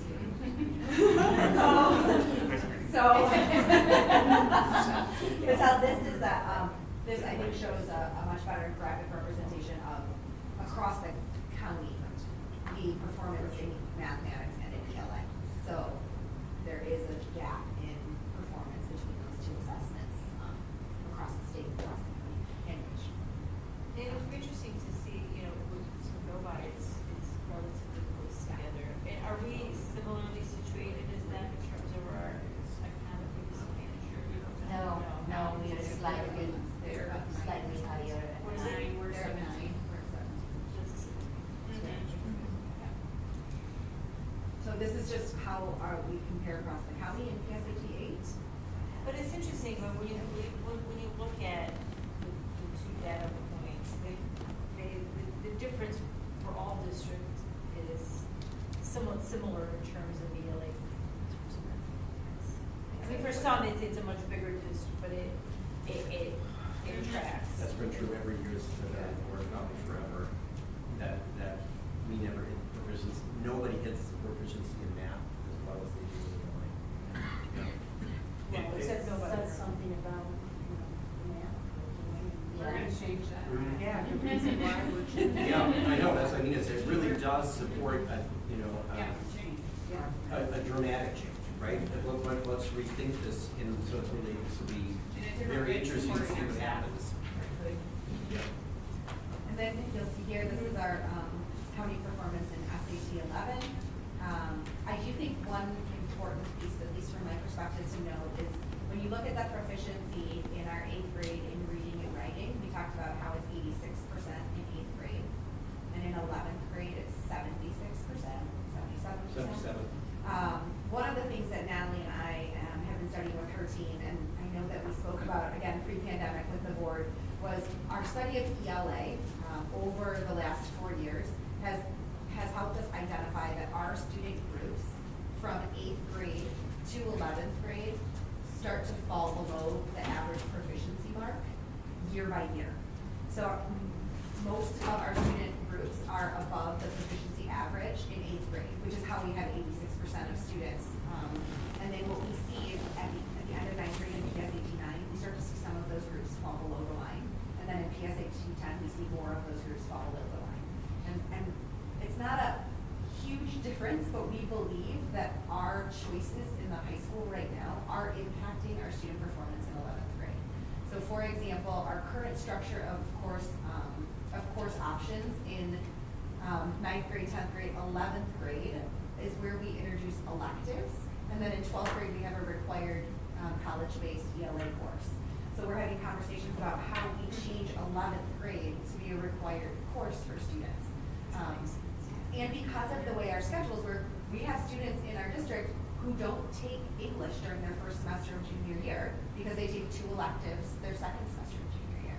So we have students who are rolling into an SAT test having not practiced any of those 4 areas in preparedness for this. Also, we think about preparedness for college essay writing and all the things that are to come for them. So that's a rabbit hole we can go down on a different day, but I did want you to know that those data points are important, and that's what we look at when we start to think about our programming and choices. Christine, I just want to clarify and confirm with you that this data with Troy does not include IAE. Correct. It is only the 2 high schools. It's the 3 schools, so it's Troy High Yes, School, yes, yep, three yep. schools. So Troy High, Troy Athens, and Troy College and Career High School. The reason that IAE's data is not in here is because they are part of the consortium, and so their data is used on the, no, it's actually, it's Oakland Schools data. So Oakland Schools has its own data line. It's not on this chart. It's not on this chart. It's on their chart that they create, but it's not on ours. It's weird. So you don't see it in here, and we can't pull it into here because of the way the test scores get sent back. The state of Michigan uses the IAE's test scores and our accountability scores at the end of the year. So when we get a percentage, like other schools, and schools are ranked, it's built in there, but that's the only place it's built in. But we can't get that data. We don't have that in here. Okay. It's gonna be higher. It's a gonna be self-selecting. higher, of course, It yeah. is, it's a self-selecting group, you know. Right. it- So these are, again, just a different visual representation of the same data we were talking about. I'm gonna kind of skip through these. Carl already shared what these were. If you want to look at that one, I didn't see that. Presentation was something. Okay. Yeah, that's fine. And this moves us into our peer districts. So one of the things that we look at as an organization is how we compare to peers. Why do we have a peer district, and how did we choose those folks? Well, we've gotten feedback, and we know that it's good to look more than just within your own county, that we should look at ourselves statewide. When we think about peer districts, we look at other high achieving districts, other districts that have clout across the state, that we would aspire to be more like in a variety of different ways, but maybe not so much in other ways. So some of the similarities that exist in our peer districts are the size, the economics, and the performance and achievement, and those community expectations. But there are significant districts in some of our peers, significant differences in some of our peers when it comes to different student groups. So many are not like us when it comes to ELD status. Many are not like us when it comes to socially, economically diverse. Many are not like us when it comes to demographics. Troy has a lot of uniquenesses, and that's what makes us so great. Here's how we stack up with our peer districts and our performance. Can I go back just for a second? I just want to ask, you've got economics per pupil. Do you mean that we have similar state aid numbers, allocation? We're in a, if you do it, ARC, you know, because Bloomfield's on. I know, So- Bloomfield's on there, they're $3,500 higher, so, yeah. Right. But I just, The most. The districts that we're looking at tend to be also higher funded than Yeah, us. not the high one. Okay, I just, when I looked at that, I went, because I was thinking, I thought our peer group wasn't necessarily getting the same dollars Well, it's per not pupil. all of those things, it's some of, so Right. they don't have all 4 of those bullets, they have some of those bullets. So some would have outliers when it comes to economics. Okay. We're challenging ourselves to look at places that. Yeah, no, I mean, I think that's good, it's good to do, but it's, So, Yeah. what's, I gotta run a regression. Then we'll see more, because you run the regression and then you're gonna see the change, because that's right, based on. maybe we It'll- should've it'll waited- move we us should to have the just left. waited for that. I know. So when we look at this chart and the next chart, and Chris shared earlier when she was referencing the NEET scores, when we look at a matter of a 0.5% or a percent, right, what we're not looking at is the difference of where we stack up specifically in there. What we are looking at is that we are able to compete with the best in the state, right? So these are our group of peers. And yes, we aspire to be on the far left of this. We would love to be there. But our goal is to check ourselves when we look in a mirror and say, we believe we're top of the state. And And this is who we measure ourselves against. And when we look at this, we see we have room for growth, but we also see that we're able to run with this group. And we should be very proud of the fact that we're able to do so. This is total composite. Yes, yep, 8 and 11. And then, same thing with our step 3-7. So, how we compete with our peers, the fact that we are in the mix with those high achieving districts. We aspire to continue to move left, but we also know that our work is going to drive us in that direction. Remind me where Forest Hills is. West side. Grand Rapids. Grand Rapids. Very The stuff that comes out of them is, yes, the stuff that, yeah, I'm gonna say, I've seen some So solid the- things. Grand Rapids Public Schools is the C. Yeah, and just even other places, like, No, East Grand Rapids Public Schools is a suburban Grand Rapids. Suburban Grand Rapids. Yep. Yes, very different demographics. All right, and then just a few celebrations on these last few slides. We thought that it would be important for us to be looking at data, so specifically our International Baccalaureate Diploma Program data. So why do we use and look at this data? The IB curriculum, as I'm sure you're all aware, is internationally aligned and recognized. IB diploma students test in 6 different categories, subject areas, and also the DP4, which includes creativity, activity, and service, and an extended essay and a theory of knowledge course. I'm ready to tell you guys all about those wonderful things. But it is a globally recognized program. And our students at IA East are all full diploma bound students. So they have a full wraparound program that they test for this full diploma. So the IB diploma acquisition rate, this is our, again, over the last 5 years. I talked to Patrick, Mr. Griffin, a little bit about this past year. So we have a little bit of a dip in our acquisition rate going into this year. Some of his reflections have to do with just the disruption of experience for those students in particular. But he and his team, so their feedback that they get is a little bit, well, it's a lot more nuanced than what you're looking at right now. They get feedback like an AP teacher gets feedback. So they can see how their students are being assessed in those external assessments, and they can use those to inform their instruction. So their feedback is much more informative to their instruction than our feedback on the SAT. Because they get it specific to the course that they took, and then teachers are assigned to those courses. So there's a direct correlation to student achievement based on instructor. how does It's a this? huge dip. What does that mean to the student? Yeah, that's what I was Yeah. gonna say, what is? Do they get a Michigan diploma but not an IB? Yes, Yes. yes. Okay. So But all of they're our, dropping, they have a third dropping or a quarter dropping Right. out. That's a great question. What is These are- this, these what are- does this look like for? These are all great questions. So the DP program through IB, all of our students who go through IA East receive their diploma. They satisfy all of the Troy School District requirements, the state of Michigan requirements. They have a high school diploma.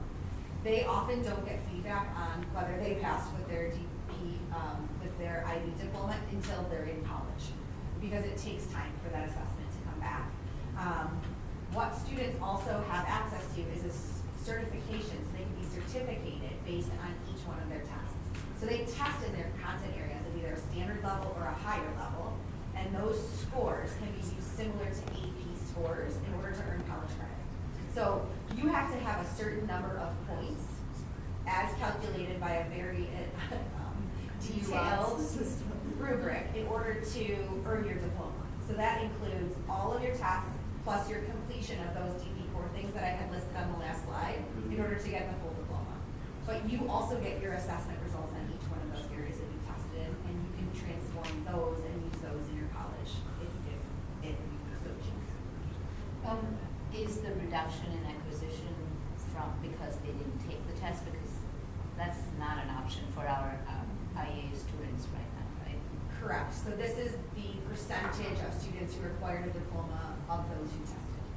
Okay, so this is not because we had some, this isn't of the graduating class, but 99.9% of the graduating class takes the full diploma assessment. So they all take it, Yes. except only about 72% of them have completed everything required to get the diploma. not completed, but tested at a Tested, level. So, yeah. yeah, I correct. mean, I've gotten the credits enough to get the diploma. So, We'll see this year's class. I suspect this, given previous performance, I suspect this year's class will jump back up in terms of How did the other two acquisition campuses? rates. I don't have that data on how the other two did this year. I just don't have. Just curious, and how it is for other, so you have the Macomb IA as well, and we have other IB programs around, I wonder how they did. Just like we are doing peer district comparisons for the other high schools. Well, we know that globally, the acquisition rate is 75 to 78%. But that's been the case all along, but we've Right. always been at 99% or 95% for a while, so. Well, those have been our percentages Yeah, for the they're last there, 5 yeah. years, right there. Okay. So that moves us into talking about AP. So our AP, our advanced placement courses are highly valued by our community. We have a large student enrollment in our AP courses. Last year, we facilitated approximately 4,000 AP assessments in Troy School District. So quite a few. So we use this data because it helps us inform what our junior and senior year programs are highly driven by our AP courses. So this data that's here focuses on 3 different areas that were named by the College Board in order to be on the AP honor roll. So Athens data is on the left, Troy High is on the right.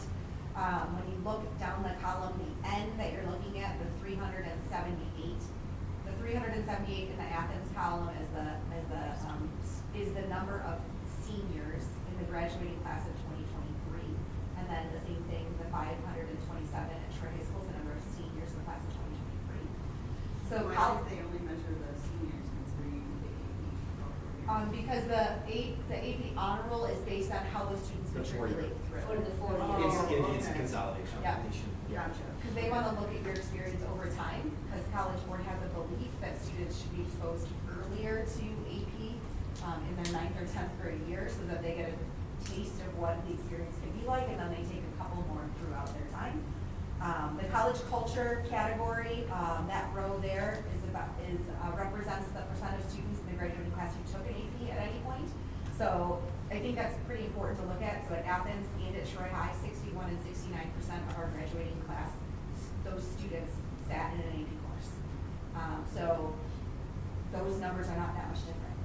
So when we talk about our student enrollment, our student involvement, 61 and 69% of our senior class, the ambitions and the interests are very comparable when you look across our community.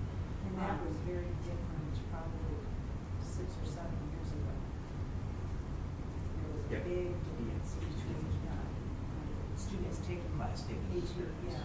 So that's good. It's objective. And in that college credit row, we're looking at the percentage of students who scored a 3 or higher. So it's any one student who scored a 3 or higher. So 50% of the seniors at Athens are walking away with a 3 or higher in an AP, and 65% at Troy High. And then the last one, college optimization, is really an interesting data point. It looks at how many students have taken 5 or more APs over the course of 4 years, with one of those being in 9th or 10th grade. Because the philosophy of the College Board is you shouldn't wait and take them all in your senior year. You shouldn't overload yourself and take all APs junior and senior year. And they further have gone on to talk about how from their studies of the influence of APs on college performance, after students taken 5, there is little improvement. Other than, I would argue, if you get a 5 on all your other ones after that as a score, you can earn yourself college credit, right? So when we look at those, we see very comparable experiences between our schools. One comment, I felt like the college credit is probably more valuable because it actually looks at your score, not just that you've taken an AP class or not. Yeah, I feel like And- that speaks to the quality of the Yeah, instruction. and that's where you see the most difference, 15 percentage points difference between the two schools, kind of. Just as that is where you see the Because most that's difference. of Of all the years, I guess. it's still, the base is not of those who took it, the base is of the total class. It's if any kid scored But- a 3 or higher on Right. any Yeah. one. But, right? I mean, you could read percentages based on, the number of people who took the classes, but when you look at it, you start with fewer people taking the class, college culture, right? So it's close, but it's It's still close, 61 yeah. versus 69. But then if you could argue if you had equivalent instruction, you would expect that the numbers down below would also be about 8 Yeah, to 10 about. percentage point differences. But when you look at college credit, the gap starts opening up. Oh, So it does opening up. make me wonder about, is there anything we can learn from, can the teachers in one of our high schools teach the AP teachers in the other high school anything? Is there anything that one school's doing that the other one isn't in the classes? And the other thing is, are the under threes concentrated in a couple of AP classes? You don't have all these answers off the top of your head, I do you? know. Right. Not off the top, But I mean, yes. that's when I looked at this number, I was Yeah. like, that was the number that bothered me most, was that. Same I- here, that's But what it's about. also a just, you know- standardized test, and so you also have a very big difference between the two schools of the So- socioeconomic. Do we know that kids are taking the test? I was just gonna say, you might not have as many kids, you have to pay for the test, so again, Yeah, there are- Right. There are a lot of kids not taking it. Two kids not to take their If you don't have to pay if you are under something, I think we pay for it. Yep, so it's not the economics. These are the kids who have taken the test, Yes. not of the kids who. And No, sometimes no, that it's does- not, it's that still does- of the total, the total class. your denominator stays the same. Yeah. No, these are all based on who took the exams.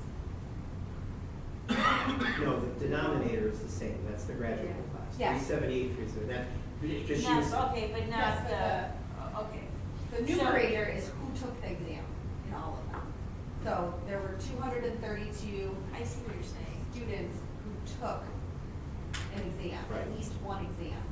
And Some of them could've 189 taken- of those scored a 3 or better. No, 180, Yep. yes. Yeah. That's the difference. Correct. Yeah. So of the kids who actually took the exam, how many scored a 3 or higher on at least one, not out of all of the seniors? Right, so wouldn't that be 189 divided by 232? Yeah, if you could, but it don't. Versus 364 divided, Yeah. or 341 So, divided. you know what, we're down a rabbit hole. We're not, Yes, right, we're down a I rabbit know. hole, we are. But I guess my question is, It might not be that bad. It might not, of the kids who actually took the test, it might not be 50% of the time. It might actually be higher. This becomes a data point that we cannot compare as we go Yeah. forward. And this data, similar to, right, similar to the DP, similar to IBDP data, this data comes directly back to the AP teacher, as well as to the building and the building coordinator. But if I teach an AP chemistry class, I get those results as soon as they're made digitally available. They come to me for my whole class, and I can see how they did. But it And it's AP dead data, because those kids have, they. Sure, should it's get programmatic exams. data. It's Programmatic. Right. It's not, Right. you And- can't change. Right. I'm just curious if we see this gap, if we ever look course by course off in one high schools, or do we see a passing, 3+ better in one high school than the other? Does that relate to any instructional emphasis, or is it socioeconomic, right?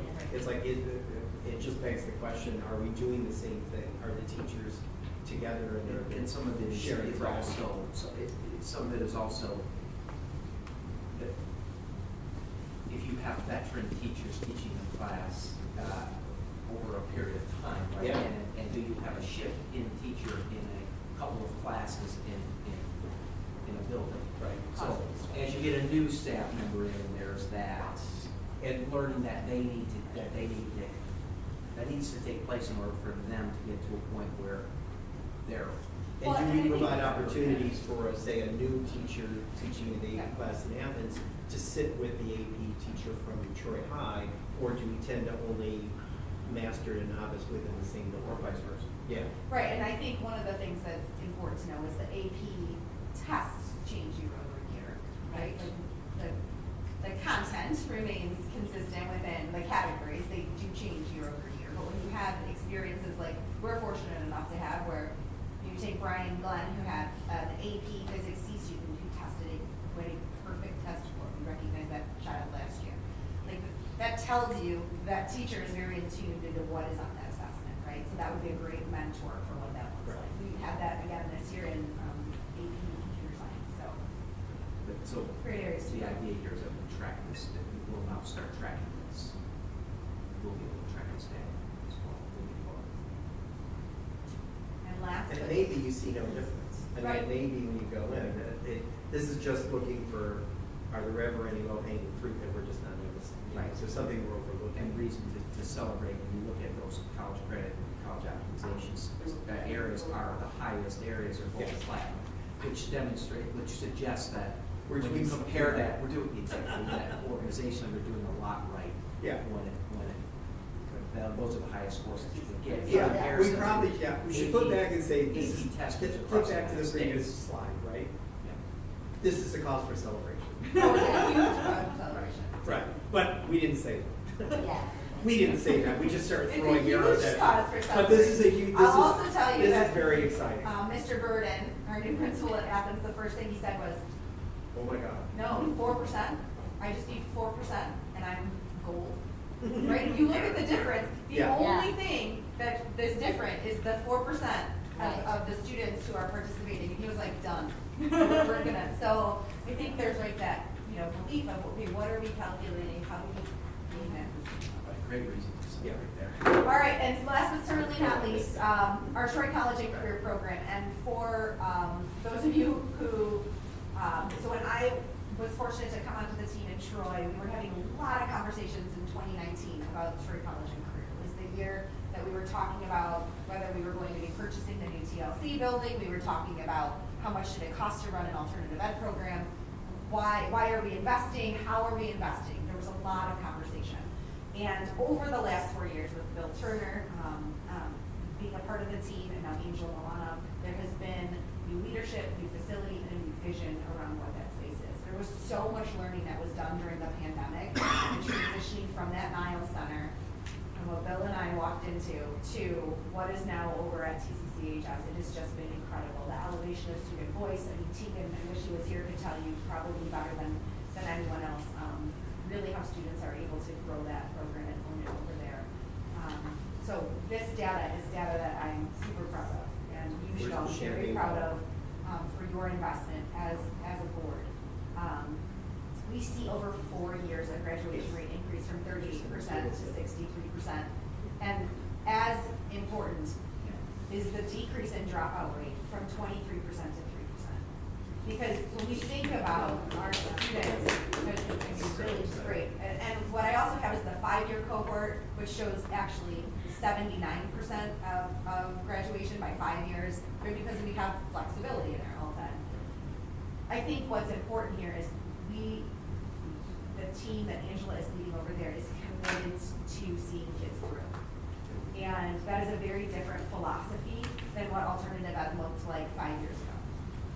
How do we keep them? How do we make sure their needs are met? How do we even, I believe one of the things that that 4-year is showing you is that team has created systems in which students might need to be away for a little bit in the Aspire program or the Intersect program, but by goodness, that junior and senior year, they're pulling those kids back into the program. And so we're seeing those kids coming back in, they're being reintegrated to their community. So this is a show we're gonna take on the road. I think nationally, this is something that Angela needs to be talking about, the work that she's doing. And this also doesn't show the 22-23 graduation rate, the last graduation rate, because that hasn't been certified yet. So I should have that by the end of the month, by the end of December, and I will share that out with you, but I'm hopeful it's just a little bit more. So we'll end on that. Thank you, Christine. This is so exciting to me. This to me, this is coherence. This is coherence. This is from the board on down. Everybody was like, okay, we're gonna do this, And there were some headwinds to making it happen, including a pandemic. Christine, thank you for putting that down. Absolutely. Chris, as Chris as well, I mean, my takeaway is just because we have discussed this significantly over the course of the last couple of weeks, just that we have great reason to celebrate in the school district. We continue to do great work. We're outperforming, but acknowledging in this presentation with excellent results, but also showing that there is room for growth. Is an acknowledgement that we absolutely have areas to grow, and this data moving forward allows us to target those areas for growth, target instruction and curricular changes, which we've already done. I think some of the areas that we've identified point to the fact that some of the shifts we've done curricularly are exactly the right shifts. And as we track this data moving forward, we'll be able to continue to see if those decisions were the right decisions and make whatever adjustments down the road might be necessary. Reason to celebrate. Which, at any point. Awesome team. Nobody's resting on their demographics here. Yeah. I didn't mention this to you, but, we can come up with a way to look at science and social studies data also. That would help, because that's something that we didn't have before. Right, we did take a look at that, and it just so happens that this past year, we realigned our science and social studies, or 3, 5, and 8. Social studies. We aligned that to what is actually assessed. So prior, what was being assessed wasn't consistent with what we were teaching. We were teaching different. We were teaching it out of order from when it was assessed. So now we're in line, or those assessments are in line with when our curriculum is actually being taught. So it's a long way of saying yes, we'll be able to track that moving forward and share that data. It'll be much better data moving forward, more reflective data. And invite our team. Thank you. Can we Yeah, get a can we- couple minutes? yeah. Okay, great. 2 minute break. Thank you. Not to keep you here long. Yeah. Sorry. No.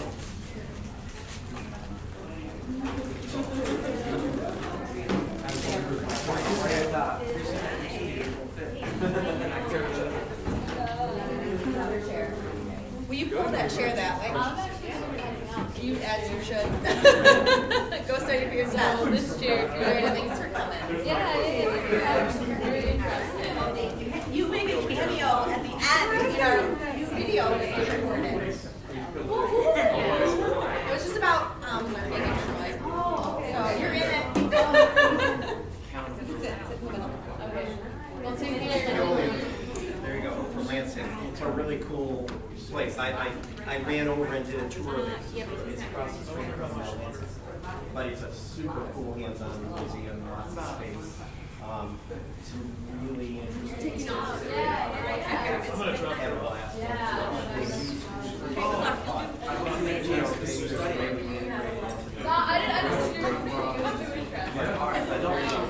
Thank you. No, I'll be back. I think there is contact information in the back. Thank you. Okay. There you go. See you. Good luck on your talks about saying. Thank you, take care. More school. Thanks, Sarita. Yep, bye. Good evening.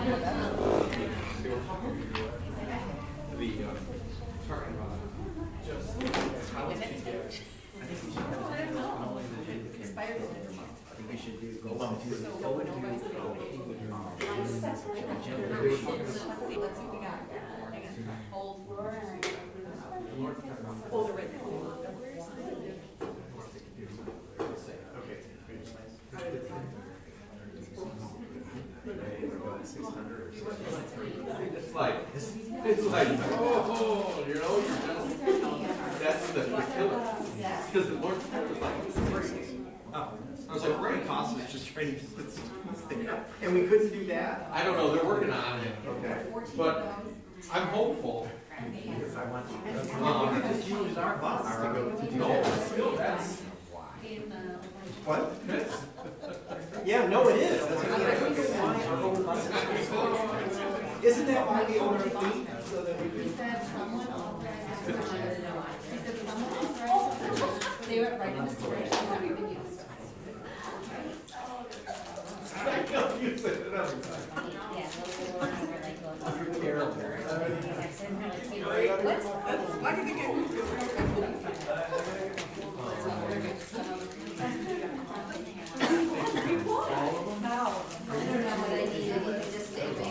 I know, I was gonna say, I'm not hungry. I don't know why I keep taking high caloric snacks and stuffing them in my firewall. I'm like, I need.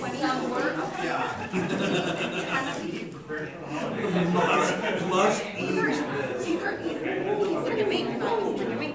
And these ones are 600. Well, here's how much. Well, I eat the salty, you know, I have that sweet. For 7, they're $200 a piece. You're not. $200 for 500 for 24. And we're done.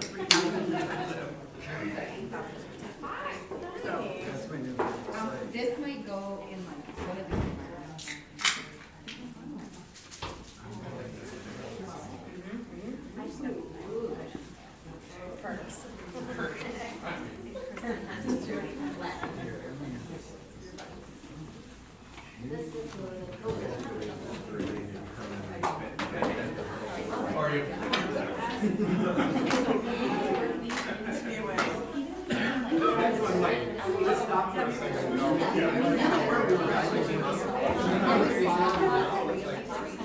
Same reason as me.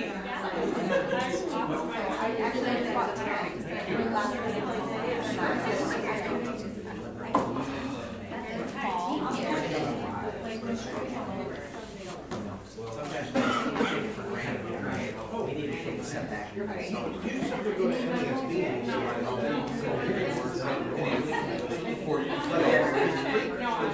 that's what it is. Get the doors open. Nobody's buying them. You people on the board don't know what your illustration is.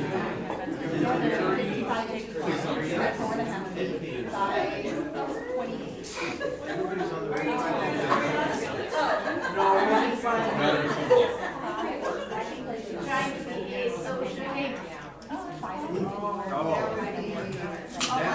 That'll be ready by, you know, I've never met a career now. Yeah,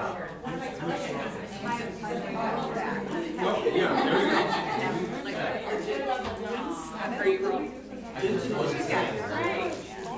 That our calendar has to start. Yeah, we just gotta go to a different. No, we have, yeah. The idea that it's right, you said, get a whiteboard and get a group together and draw it out. Yeah, Chris, let's go. Okay. You own the clicker, you own the, Since the you team own the didn't leave meeting. me a seat, I'm just gonna stand for a minute. Okay.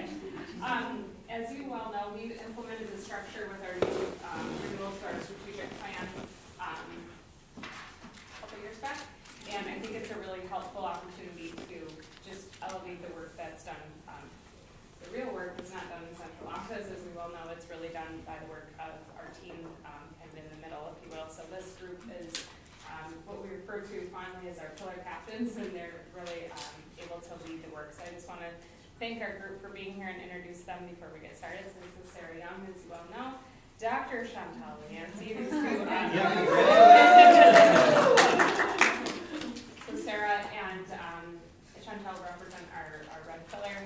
Ron and I'm Erin Kaiser tonight, and Christine we'll be talking about the green pillar. Obviously, you know Natalie's going to be blue and gold. She's going to be John Pagel.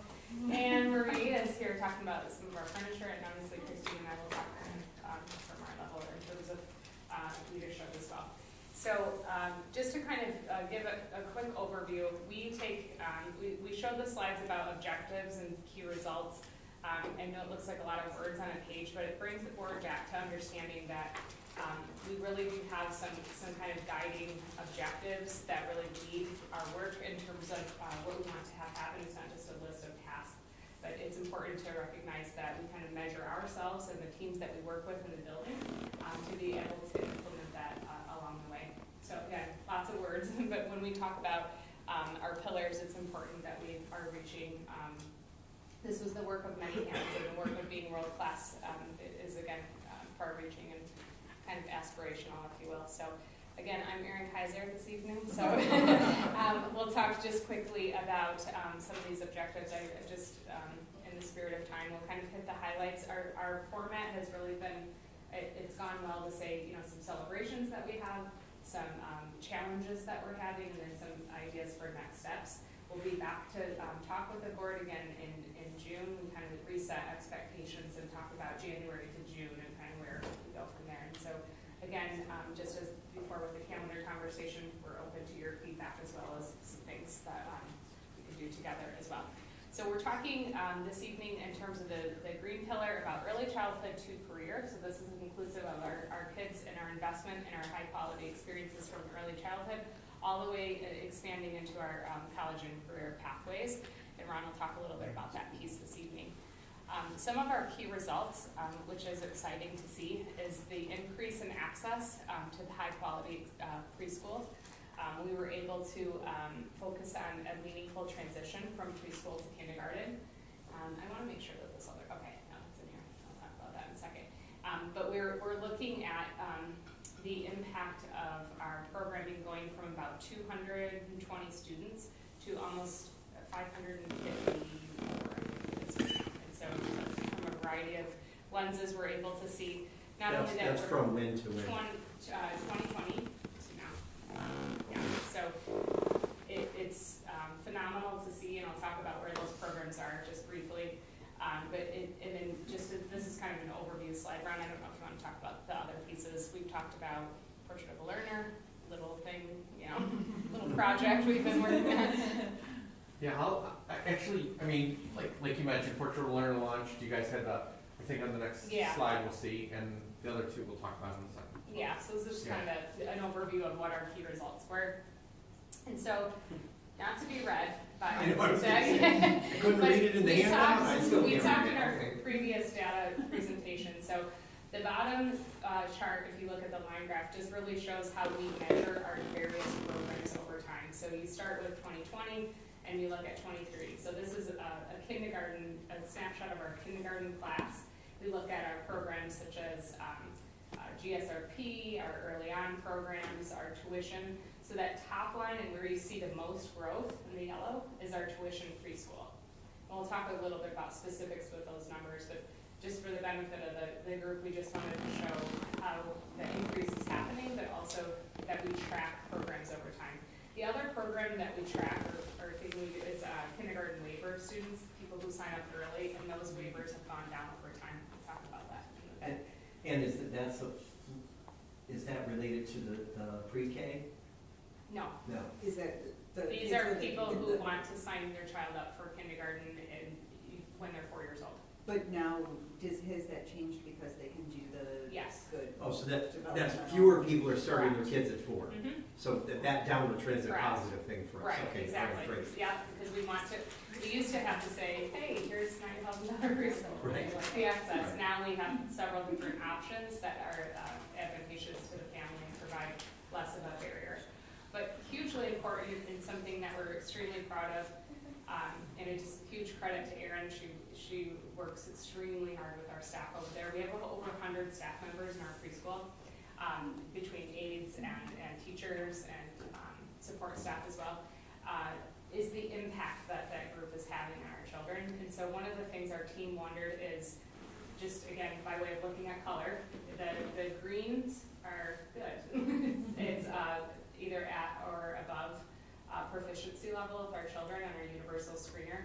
So those different graphs kind of represent the different grade levels. So that goes from K on the left all the way to 5th grade. So there are two kind of groups of kids. This one is kids with preschool experience, right here on the left, here. And this group is kids who had no preschool at all. So you can see that red bar is, we can predict that, I'll be positive. The green bar, if we have more students, we can predict their success with kids that have had a preschool experience in our own system. So what we read about in research is if you get kids in, the better off they are over time. And now we can see that in our own data. It's a huge point of celebration. This is for our 6 group. cohorts, it's not the same kids Correct. over time, correct? Yep. Okay, but I'm with you because, you can still show by the end of 5th grade that the improvement continues throughout the entire. Right.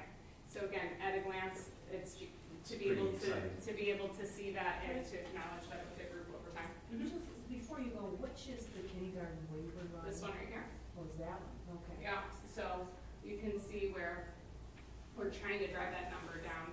And in totality, I think that's around, But TSD pre-K is that the young? That's the one that went up. Right, and that's what I was asking, Yeah. those are related, right? We have more people taking advantage of our it's pre-K. Pre-K is the lowest. Oh, it's early childhood, is what Mhm. I'm sorry, I was looking at the wrong. And that's up because we added the 3, So in total. did that go up? Which one? Sorry, the early childhood, the light blue. Is that the pilot program? Yes, that's the. That's the 3-year-old right. pilot program? Okay. What are we, the graph in the left upper corner, what testing or data are we looking at? That's our universal screener for literacy. Yeah, so all students take that 3 times per year. So That's that's. it's F and B. I know, Oh. but the fact that it's not stated anywhere, I'm No. just saying that it would be good To label the graph. To label the graph. Sure, okay, sure. Well, no, I just- assume yeah. you're gonna be are you gonna be presenting this at this, no, okay.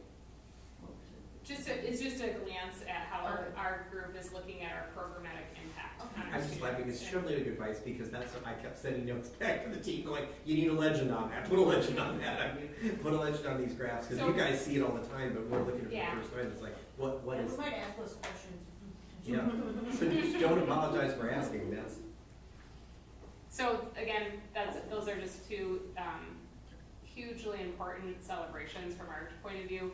We've literally filled the building to the point where we can't have sections anymore. And again, I can't underscore the efforts of Erin and her team and how impactful it is on our community and our children. Ultimately, you'll see that we're tuition, just kind of breaking that down, is over 240 students. GSRP sections are 98. Those are totally free programs to children that qualify.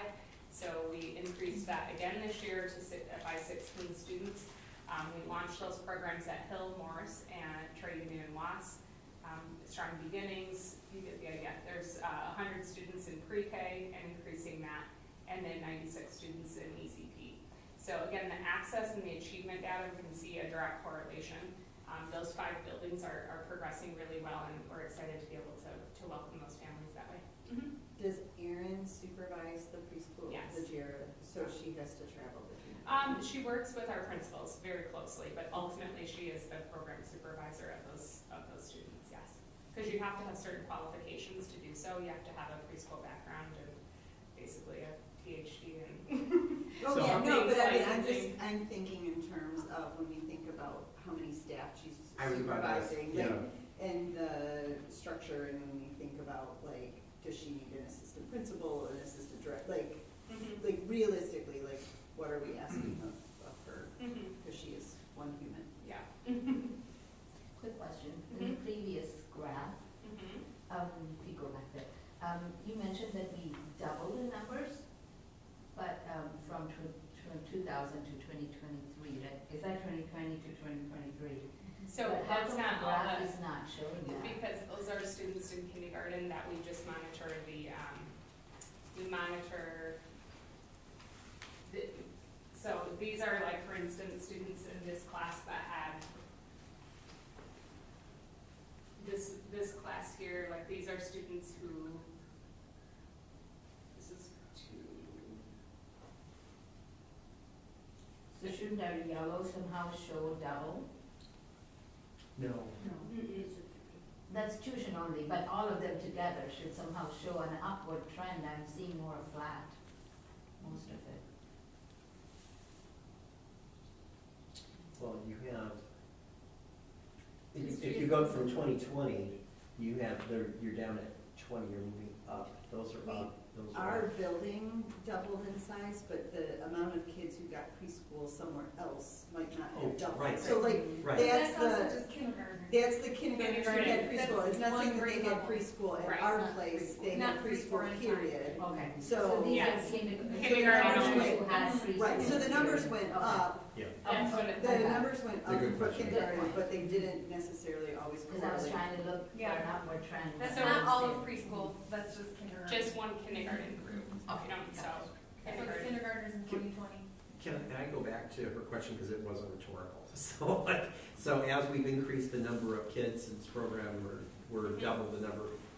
What has that done to the number of people that Erin is supervising, and are we being realistic that are we increasing her support to continue to deliver to twice the number of children? So I don't know what her staff looks like compared to a principal of one of our elementaries. it's something that we're very aware of. And Okay, we're- all right, Yeah, okay. we're looking at what that support might look like. We work very closely with the special ed team as well, and Sarah's team.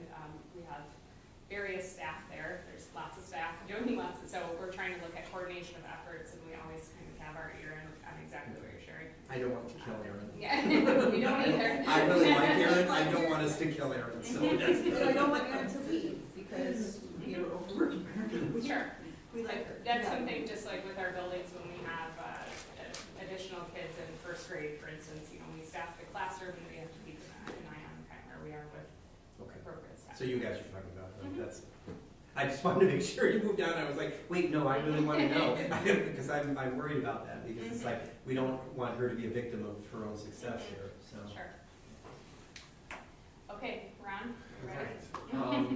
thing for Portrait of a Learner. I had a chance to talk to staff last week, and I just want to point out they really liked that it went from Portrait of a Graduate to Portrait of a Learner. At the elementary level, they thought it was a whole lot better just in terms of what a kid at that age understands. Like, they're not thinking about graduation at that point. And That was a good call on your part. they really liked that. No, that was you guys. And the other thing I think is going to work really well is this idea of 6 C's. I think we've had that long enough, and it's this idea that we're not going to necessarily add one more thing or one new thing to these people.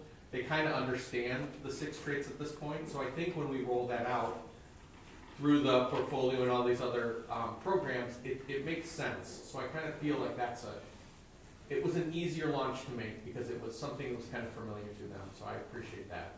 Have you made any edits based on our earlier Yes. feedback? Okay. Yeah, so, and I'll show you in 1 second. Oh, good. Okay, Yeah, because I was gonna say, I wanted to circle back on that just to. so that was that. In terms of career readiness, it's been a lot of fun this year to kind of take, I really like taking a systematic approach and making it K-12 because it's easier to see every part of it and how we kind of can bring it together. This year, actually no, for the last 3 years, we've worked with Edward Clapp of Maker Center Learning and rooted elementary media and career readiness, Maker Center Learning, library sciences, and every time, library sciences and literacy. You always forget one. Every time. I did it earlier today and I forgot Maker Center Learning. But this was really nice because we've done that for 3 years. They've grown, they've been able to present, build through, and really make their media curriculum a whole lot more engaging, relevant, and awesome for kids. This year we expanded it to 6-8 and actually 9-12, which was an add-on. I don't even think we added it here. 9-12 media actually came to visit Edward Clapp when we got together and talked about Maker Center Learning. So Stacy and Tony joined, which was awesome. We're actually going to, and they bought in so much, we're going to try to create a Maker Centered space in each of them, each of the libraries. Stacy, who I've known for a long, long time, but took a survey for the kids, and she had 400 kids respond about what they want to see in Maker Center Learning, or Maker Center. So I thought that was really cool to see. So we're kind of building it that way. At some point, I think we'll show the staff and like kind of let them walk through. I think one of the things we're looking for is to have every staff go through some of these experiences and see what to do.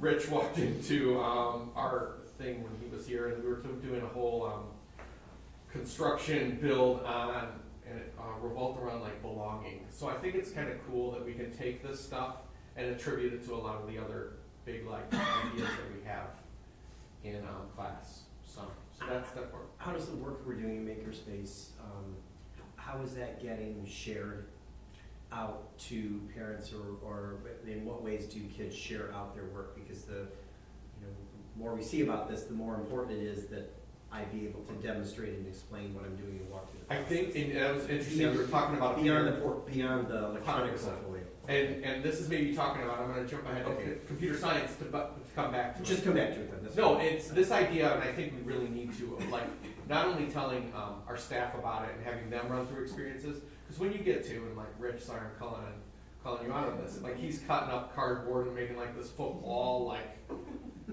Three-dimensional. It's really good,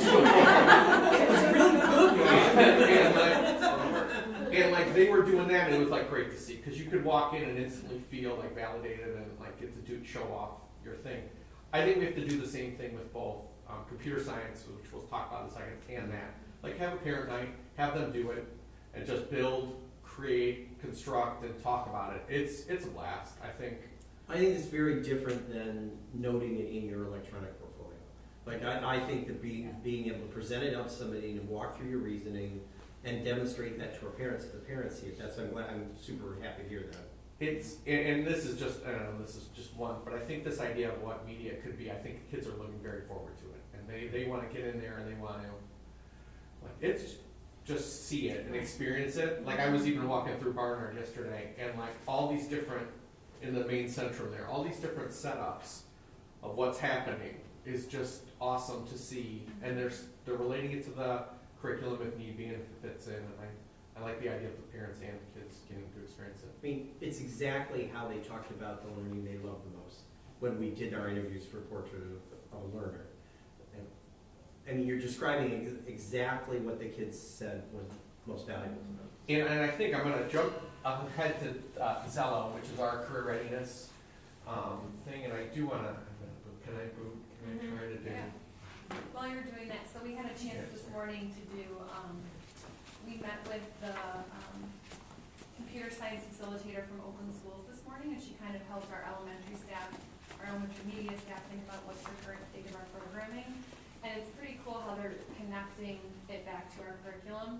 So in second grade, a project has always been to make the Troy community, and typically they use construction paper. But in the media center, they actually made it out of like cardboard. And then what are the cars called that they programmed? They programmed cars to drive through the community. And then some kids made their community in, is it Minecraft? Minecraft, and they have their neighborhood into that, and to show, and then they have to talk about the different roles that each community should have, and how they. So it's just interesting how they took something and made it, added more choice, added more, what did I say, deep learning. So it's pretty exciting. And so one of the things in Zello, so this is Zello, this is our career readiness, and I have a couple different ones that I want to show. But career readiness, this is our thing that we give all kids, and they walk them through. And it gets more advanced clearly as you get older, and it builds on one another.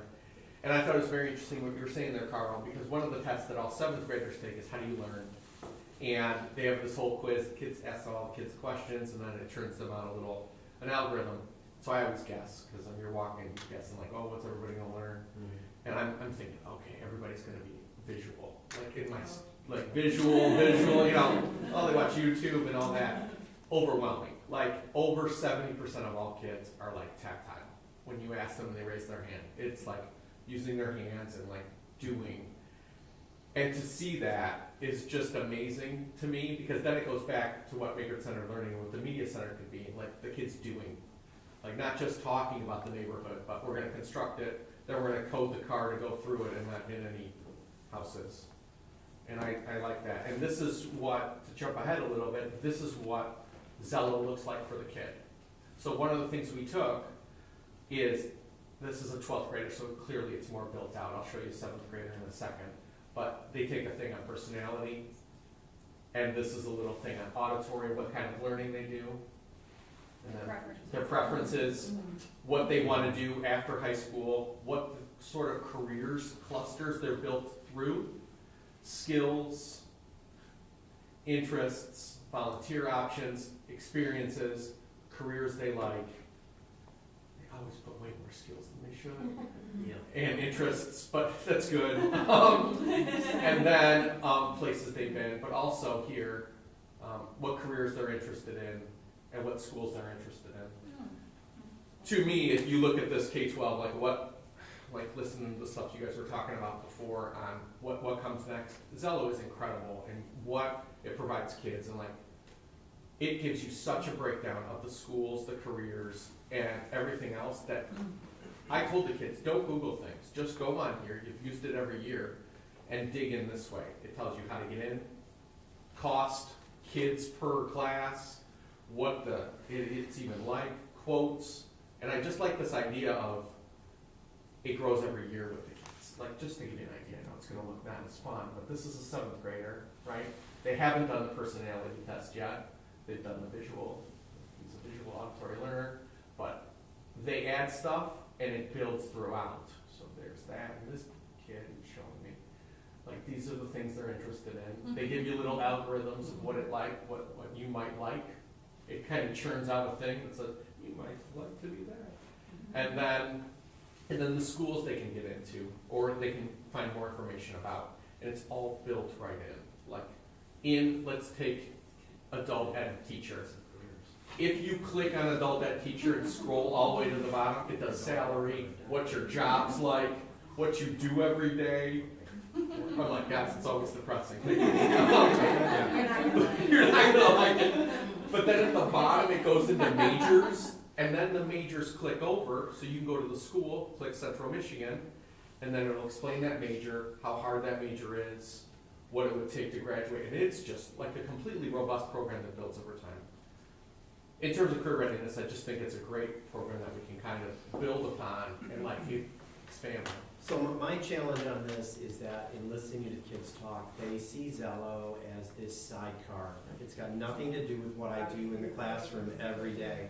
And so, like, I was ready to, before this even came up, I was gonna say, what I'm gonna keep asking over and over again is show me how we're connecting the classroom work to the real world and what they're gonna do next. Because that's what I think historically we have not done well, and I'm really looking in the short term to see us get that into the curriculum, not as a sidecar, but integrated into the curriculum. So I think there's two parts of it, sorry. Yeah, so I think one of the things that's important to know is just the structure of how Zello has been used at least for the last 5 years in Troy, and Rich could speak to what it looked like before, but it was outsourced when the counseling when our counseling team was shrunken down. Yep. I would guess 2011 is when those cuts happened here in Troy. That was kind of in line with budget components. And our career development facilitators run Zello. And so these are folks who work in our buildings, they're paid for through grant funds, and they do not have the relationship with our kids that teachers do on a regular basis. So it has lived separately for a long time. So one of the things that Ron has been very active in is partnering with Charlie Tall at, who was at Larson. Yeah, The structure of Charlie's job has changed over the last 2 years, where we've been able to use career readiness funds to release him, to be able to collaborate more with Ron, to be able to run our programming when it comes to Zello differently at our middle schools as a test to see if we could get more student interest in it, learn more about our programming when it comes to career readiness. So we haven't solved it, but I think we named the same things you named. How do we make this more a part of the daily experience that kids use so that by the time they're in high school, they're fluent in it, they're not just saying, it's over here. So. Yeah, but I don't even, Zello to me is a nice tool. Yeah. I don't care about Zello. What I want to know is when I'm learning algebra, am I learning about the careers or learning how I use this in the real world? And then when I understand that now as a kid, I'm fluent in Zello, so I go, ooh, civil engineer, that's really interesting. Now I'll jump over to Zello and I'll explore that. My concern is the disconnect happens before Zello. And that's what the kids will tell us over and over again, is that I'm sitting here day to day and I don't know why I'm in this class. I don't know what this is. What does this have to do with me and what's happening next? Part of that is like even with the math curriculum that we adopted, so some of those changes are taking place in the curriculum. Right. But they're probably. I want evidence of that in other subjects across years, not just middle school math. That's what I'm asking for. You're exactly right. And The I think so. Last week. Process, and you like it to happen much faster. Well, of course. Tomorrow.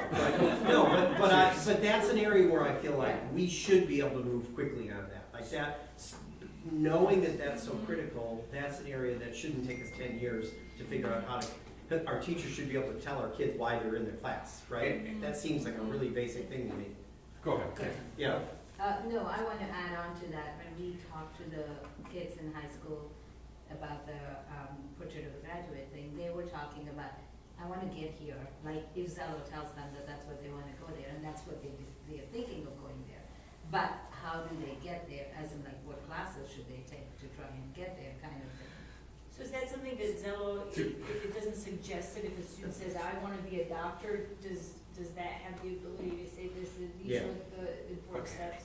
I'm sorry, I'm gonna, two parts on There's this. 42 questions I know. there. Do you remember all And of them? okay. So, big, this is, and I've talked with these guys about this. Supposedly, and I reached out to Zello about this last spring, there is a Zello plug in the Power School that supposedly allows scheduling to be like influenced, connected through Zello. It's in the works. That's on my like longer term. I think that's in their project. Like I think that we would have to tie classes to the path, but that's possible. So that's one of the things that we're looking at. That is on my list of things. If we pull that out, cheers. And the other thing is, I met with counselors last week at the middle school, and I said, okay, here's the thing. Here's some other stuff. Here's how we get a better picture of the kid, through Schoology, Zello, the portfolio, and Power School. There's a better picture of the kid and Illuminate. What else? And they came back with feedback that was like, okay, in the class, how do we, much like what you said, like how do we get prompts, and I told Charlie about this, let's create some prompts that we can have teachers maybe answer in their class to kind of get this connection a little more to. Yeah, 'cause to me, this is a teacher function, not a counselor function. Yes. This is an integration of this idea that I'm helping the kids move to what's next. So, okay, you're. And the second You're part, ahead of me. sorry, and one other part to that is, shoot, you got me as soon as you said that. While you're thinking of it. Yeah, go. I think we are presenting it, kind of couching the presentation as we have the accountability plan after the achievement scores, because this is more of an authentic way of looking at assessment, the way we want kids to be more of a whole picture of Yeah. who they are versus just an SAT score or whatever. This is an important way that they're assessing themselves. We showed that when we were talking about Courtship for Graduate, and how we can help better kind of inform what they're doing on a more holistic basis. Did you think of it yet? Yes, I like the holistic a lot. I was gonna say that earlier. I was thinking, and that to me, like not only for counselors and teachers to get a better holistic idea of what it is, but their own student. So we added career readiness to the portfolio this year. Actually, this week, knock on wood, this week or before Thanksgiving, Larson parents are gonna get a thing from Zello where they can sign up for Zello Parent, which is the first time that we've ever had parents been able to see this of their own kid. So that should be cool. One other district in Oakland County does it. So, and they said that it got great, like 50% traction immediately. I was like, well, we'll try that. So we're gonna do We're that. gonna get 70. I know, we gotta beat them with the graph.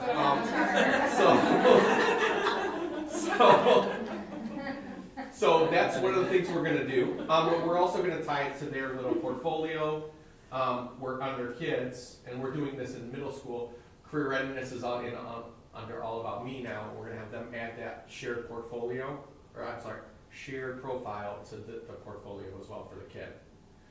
This is all to say that the big launch, and I'm kind of going through, is like we're up to 6,500 for portfolios that kids have made. Our goals are 3 through 9 right now. We're actually presenting to the Athens staff tomorrow, which is really awesome. We've met with Athens teachers, some Athens teachers and Stacy as well, to kind of see how we can ramp it up from 9 upwards. But right now we're going to show them like the different things that the kids could add and go through. Like these are just a couple. Okay, some of these middle school probably because they get to change it. But like the idea of them adding their code, them adding a reflection. This is science and engineering. There's some pictures. Like this is our hope of every kid. 8th grade project in math. There's social issue book clubs. There's some great agency there. And ownership. And so this is each kid, and we do a thing called WordPress Wednesdays on early release days where each teacher's giving the kids 10 minutes, and we have a prompt kind of can that we give all the kids and say post something that you're really proud of and reflect on it. What'd you like, what'd you not like, and how can we improve it? And we have all kids do this. This is our ask in 9th grade as well. In terms of the elementary, we're having the media specialists get the kids ready by having them post 4 times until they get comfortable posting themselves. Basically, we tell elementary it's a kid version of Seesaw. Seesaw was the program where a lot of, if you're, like you get a lot of stuff from the teacher. This is the kid doing that stuff instead. So we're having 3rd, 4th, and 5th grade kids post their own work. So have you had any conversations about sort of, not terminal points, but check-in points or presentation points? Or, I mean, Ask to Succeed is an obvious one, but are you starting to think about 100%. how do we turn this into from an individual exercise into an opportunity to practice? Go. I'm being patient. I guess a couple things, and I think we chatted about this. Nicole, you went to San Diego, right? So we saw a school that really integrated.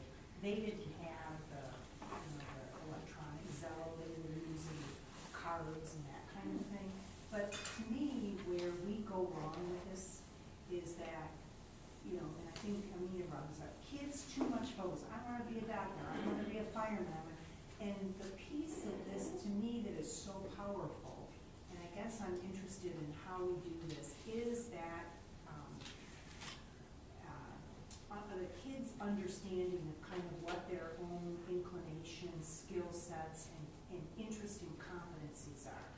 Because that way you get kids, you know, if a kid knows their tendency is I'm a creator, or I'm an analyst, or, you know, and I think Zello uses those kinds of things, then they don't have to restrict themselves to, you know, okay, I'm gonna be, you know, I only know how to do this in healthcare. You know, the school that we visited told a very interesting story because and this was an elementary school, and they had kids and their parents involved.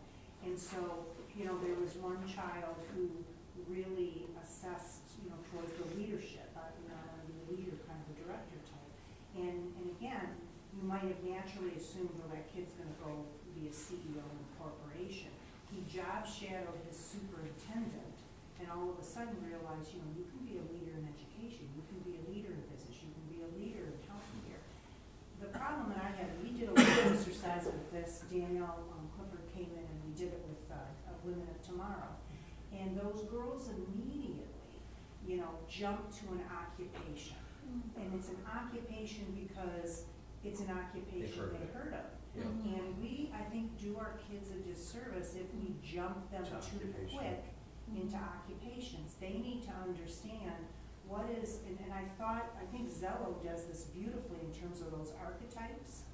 And so kids, we need to spend time with kids doing that kind of self-discovery so that they very early on understand that archetype, and then, you know, as they're going through classes, you know, they can do that experimentation around, you know, what is the right direction.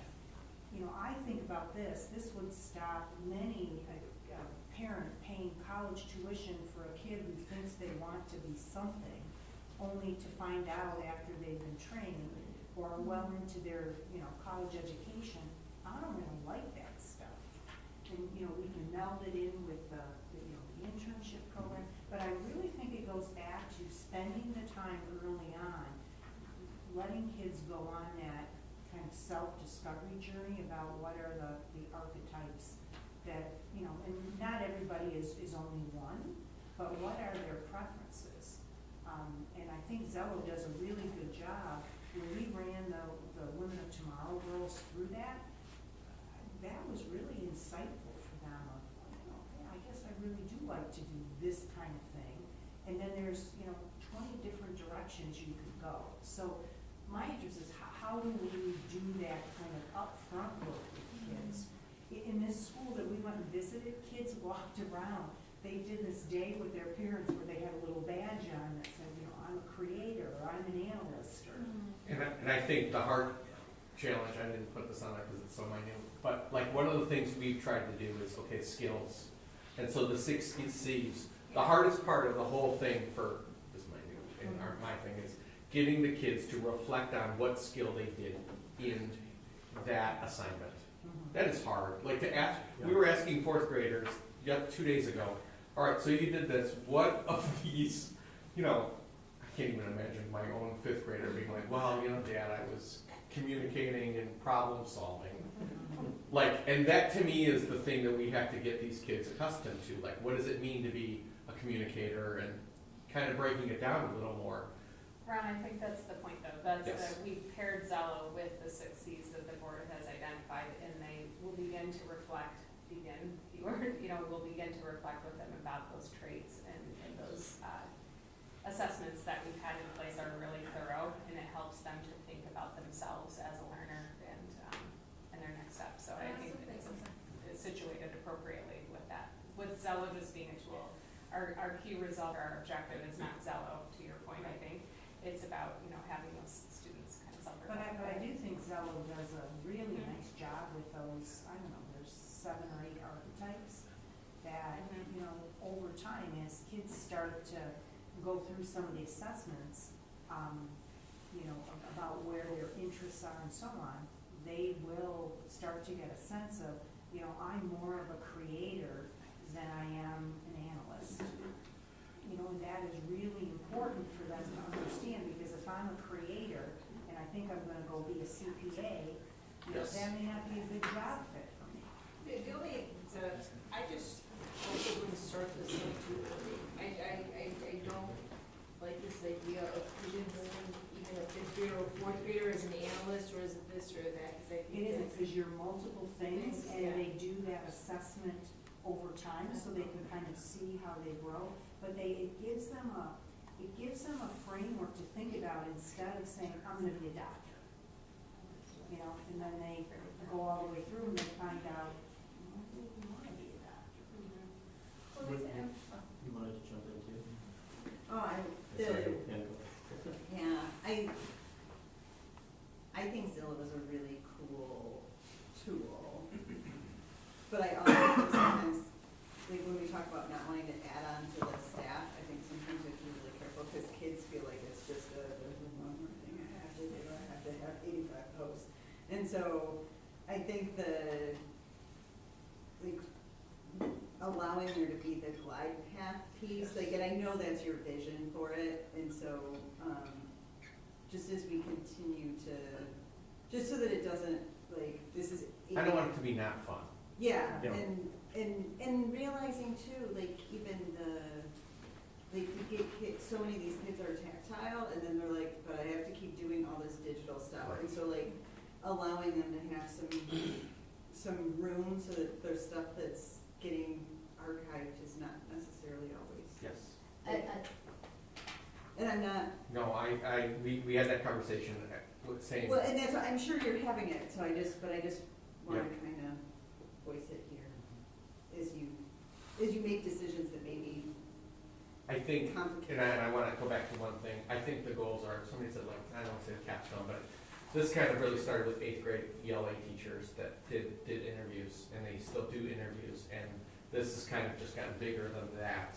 And that idea of bringing their best work and having people from the community, their teachers, parents, interview them about why this was important to them, that's what it leads to in the middle school. And I think that's one of the reasons why it's so successful, because there is that end goal there that it's built through, but now it's, I don't say tested, but.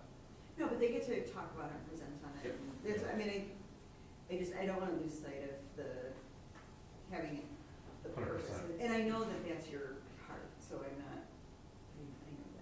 I think one of the things when I think about like all the learning we've done with our outside partners, as we think about implementing a curriculum where the teacher's not standing at the front of the room anymore, and now the teacher is freed up to observe the students, to give the students feedback. I think about how one of the things we've learned is like, it's the role of teacher to help and to breathe some of those identities into kids. So you're the type of writer who really cares about organization. You did so excellent by having your piece have a beginning, a middle, and end. Is organization important to you in other parts of your life? Gosh, it's such an important skill. So that is the work of implementing the 6 C's, is helping our teachers have a sensitivity to the students in front of them. I just think that we're at sort of the very beginning, and I think that connects to career readiness. Noticing in Math 6 when they're doing the geometry unit, oh my gosh, do you know who does this type of work? I notice you're so good at this type of work, and you seem to be really passionate about it. The type of people who do this, they might have this job or this job. Right. Like, I think those are sort of the incidental things. Yes. But by incidental doesn't mean that that we can assume that that's the type of thing that's happening, or that teachers don't need to learn how to do that. So freeing up teachers in the front of the room, there's a new skill set to be built in many ways. And so I just think, that's part of the implementation that we have to be aware of needs to happen. Skill set and a lot of training, because Yeah. I personally wouldn't assume that a teacher who teaches English is gonna know what all the potential careers are for somebody who's, successful in that. Like, I would not be my. For sure. I think though, just as we kind of move forward with the green color, just a huge credit to Ron and Natalie, in all seriousness, that the capacity building that's happened throughout our organization, the complete overhaul of media, for instance, we used to have, remember we did that whole reform in terms of Media 2.0 and how we really lifted that work from K to 12 now. It's really incredible to be able to even have this conversation in terms of what our kids will be kind of now self-reflecting on it and have that systemness throughout. I think it's important. We're now talking about how, that CT piece or the career readiness piece is woven all K through 12. So Yeah, I think our excitement huge over the stuff celebration. you've done drives this conversation. So it's not like, oh, come on, Ron, why don't you have this done yet? But it's like, okay, this is so focal to like some of the largest gaps I saw in those interviews. And it was like, so it's like, okay, this area of making that connectivity happen is so critical that I think that's what drives any of us who were in those classrooms. You're like, okay, we've got an area here we got to really work on. So it's great to see this launch. And I think all of these comments in all just reflect how important That it is work to has us. set a foundation for us to think differently Yeah. about But this. you know, you could, I mean, kind of to follow up a little bit on what Natalie said, you could very well see a teacher saying to a child something like, you know, I've noticed your problem-solving skills are really strong and you're very organized. And then using that as a mechanism, because Yes. those are skills and competencies, to at some point, you know, drive them back to Zello to say, you know, so it identifies the skill. I'm a good problem solver, and I'm organized.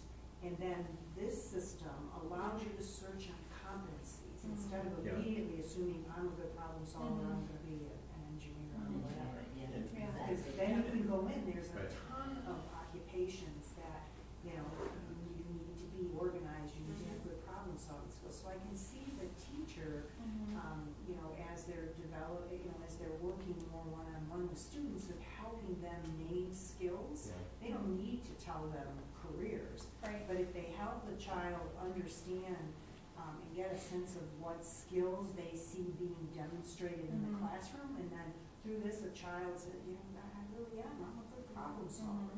I should probably look at a job that is going to allow me to be a problem solver. Then I think that helps bring clarity, and it doesn't put the onus of being a career counselor, Right. you know, on every teacher, but they can help children identify skills and competencies that they have through their coursework. And I think it's predictable what Ron's describing, that we're just starting this and the kids are like, I don't know, just collaborate. Like, it's the teacher is helping to support and pointing out, and as our teachers, you know, become more in tune, then there's a sensitivity to, oh my gosh, you just demonstrated citizenship. Have you noticed that as a theme across this unit? And it becomes more, Alive. yes. So, if you end up with a skill set going one way and halfway through the semester, I want to do this instead, or next year, I thought you wanted to do this last year, and now your peers, your parents, your uncle, your neighbor, hey, we got something here for you that you might be, and everything starts to zigzag. How do you slow down the zigzag? So it's interesting that we have the kids, like, let's take seventh graders, right? In sixth grade, they put an interest in skills down. And we said to all seventh graders, let's take a look at sixth grade. And that's like, do you still like horses? Or like that. That's like 1,000 years ago. Yeah. Right? Yeah. And that was, said that. and that's an interesting thing, like telling these kids to like Teaching them how to parent. focus and like guide it a little more to something that they're good at. And we talk about it. Like, I think the one problem that I struggle with is they always look at salary. Like, immediately, you know, they are just like, well, an anesthesiologist sounds good to me. And it's like, Yeah, I was gonna say exactly to your point. Yeah. it's like this conversation you have to have with the kids, like, do what you're, I've said this so many times at this point, do what you're good at, because then hopefully you'll be paid well for that. And that's in interest and skills, and that sort of thing, know it. And I think the thing we say about some of the quizzes they have to take to kind of better learn who they are, is the more you answer that honestly, the more it's gonna paint a better picture of that career. Like, are you sure, like for example, like lawyer, when we ask the kids, like, oh, and somebody's like, I wanna be a lawyer, I'm like, so you wanna read and write?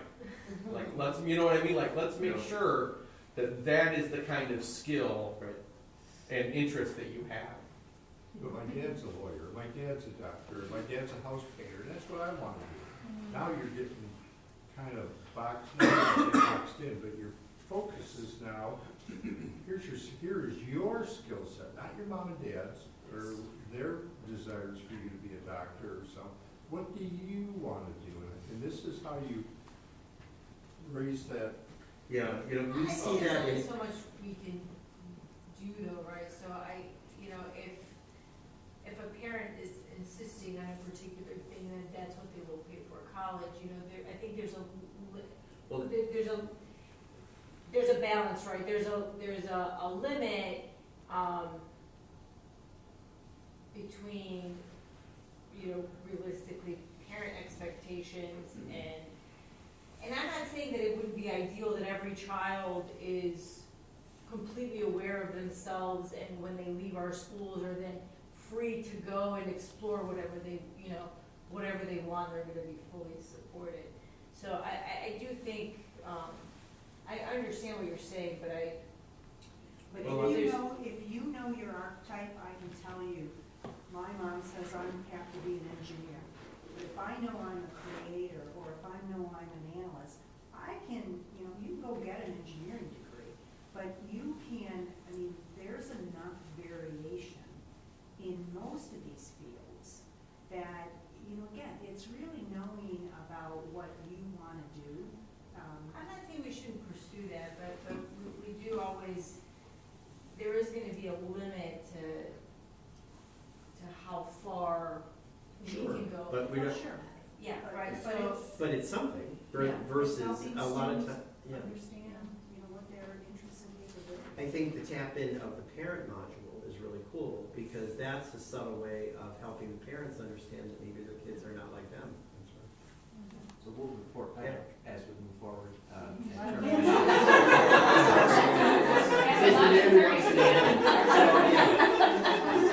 As a reminder, 3 more of these to get through.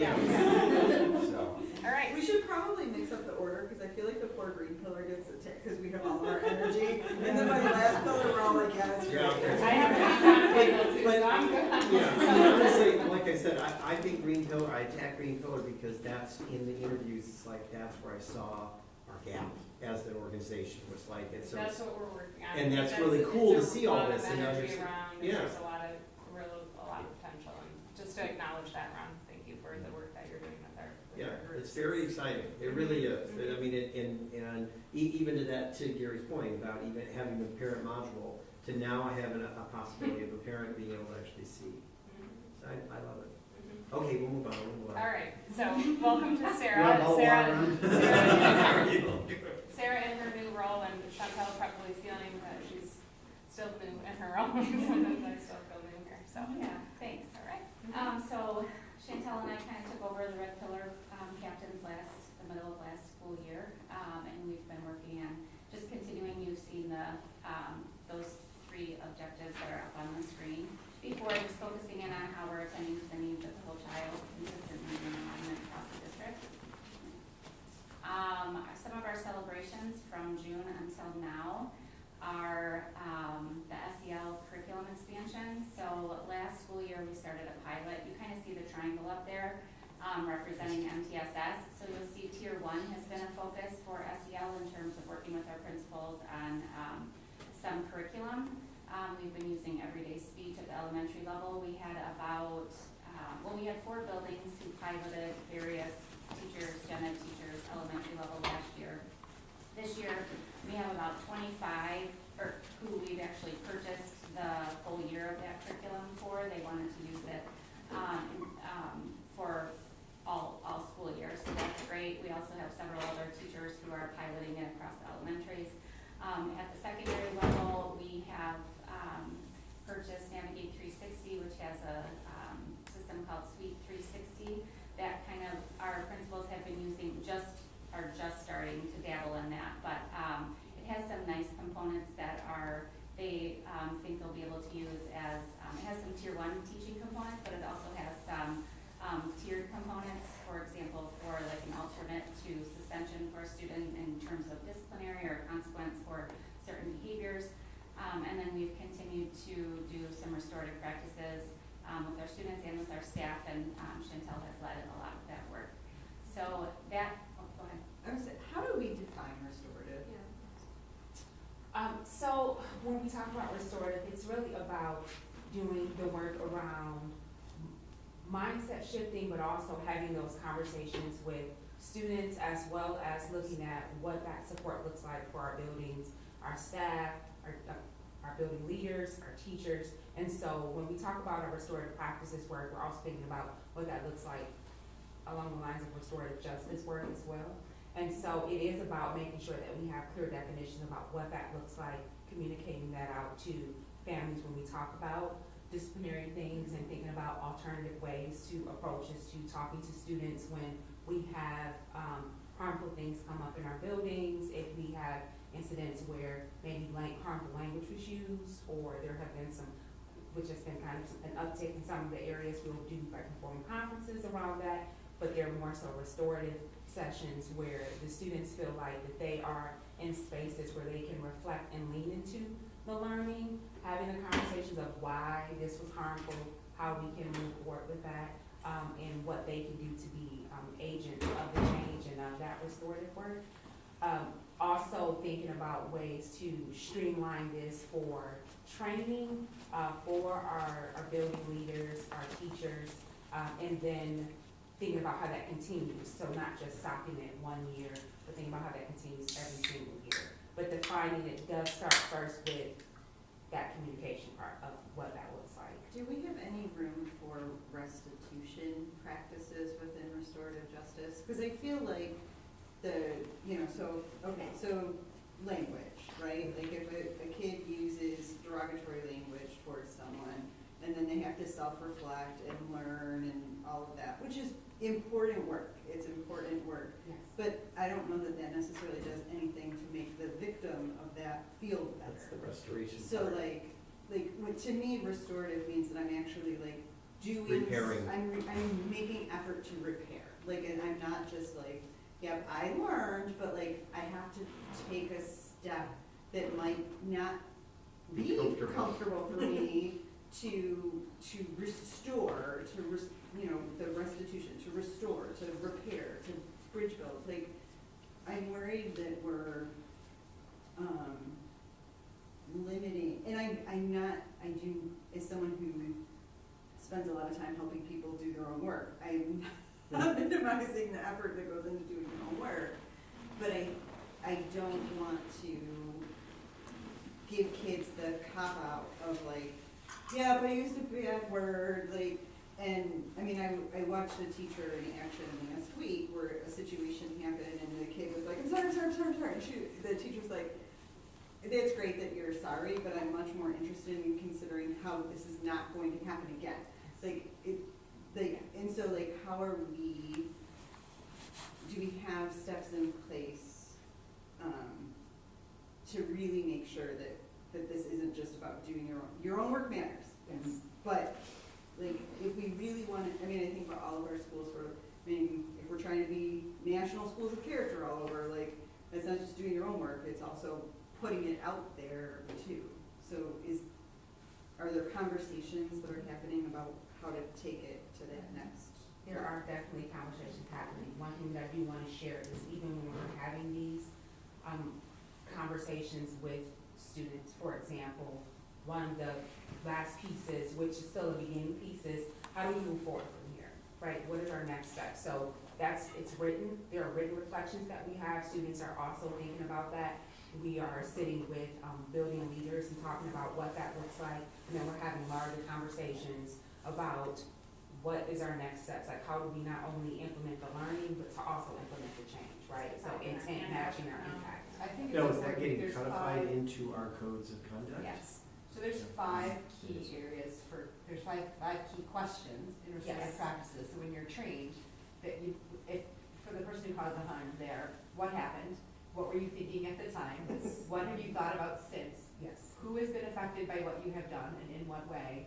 And what do you think what do you think you need to do to make things right? Yes. And so it's not just your own learning and work. Right. It is getting to that point of how are we restoring the community? How are we restoring those pieces? And from a procedural perspective, that last question, is that optional for the person, or is it in the code of conduct? Is it you have to do that last thing? It's not So that's a great question, Carl, and I think that's the work that we're doing in our organization, understanding that restorative practices, though that's something we want to live into with discipline and is a component of our code of conduct, has to be in partnership with, there has to be a willingness for you to engage in that work, also with your parents, right? Right. Because, you know, If you want to be but- part of the community, you, So yeah. oftentimes we extend, this is a restorative approach to this work. It requires a commitment all the way to this level.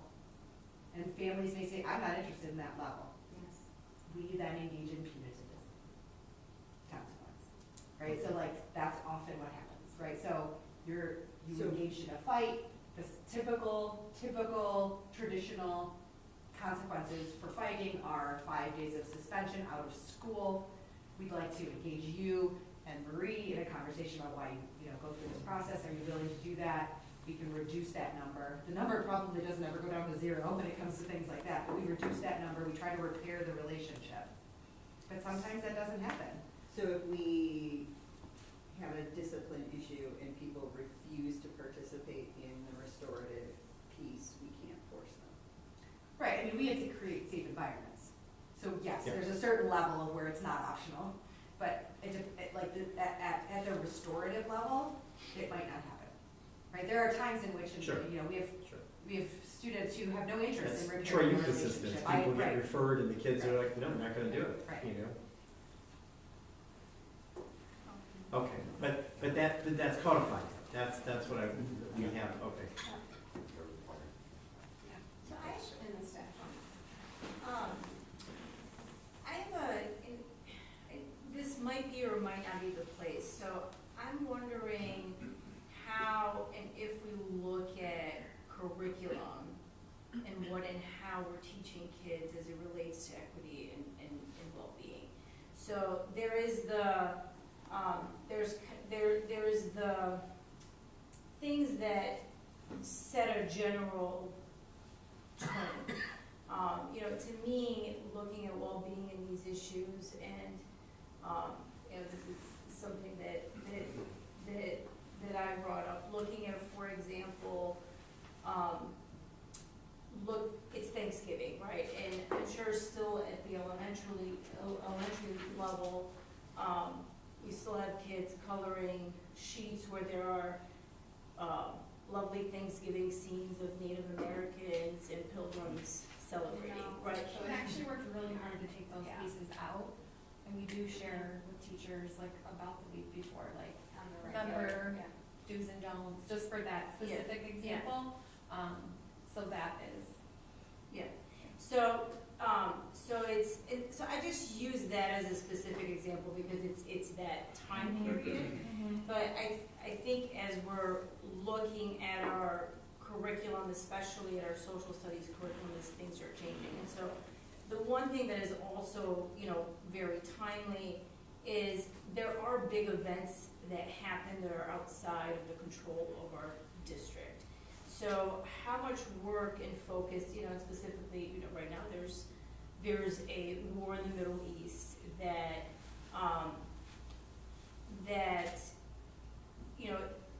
discussions about that do come into our schools.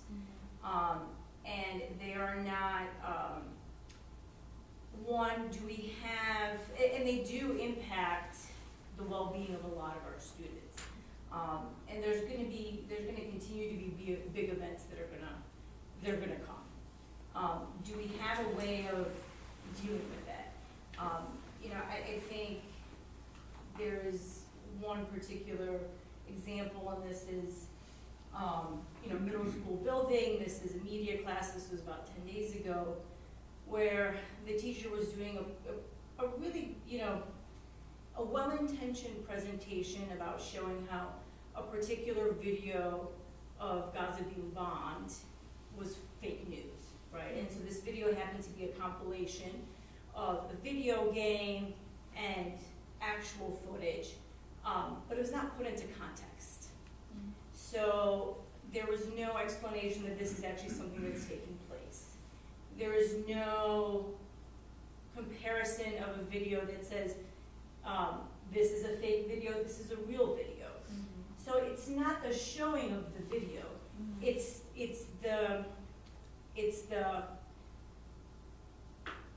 a very difficult and complicated situation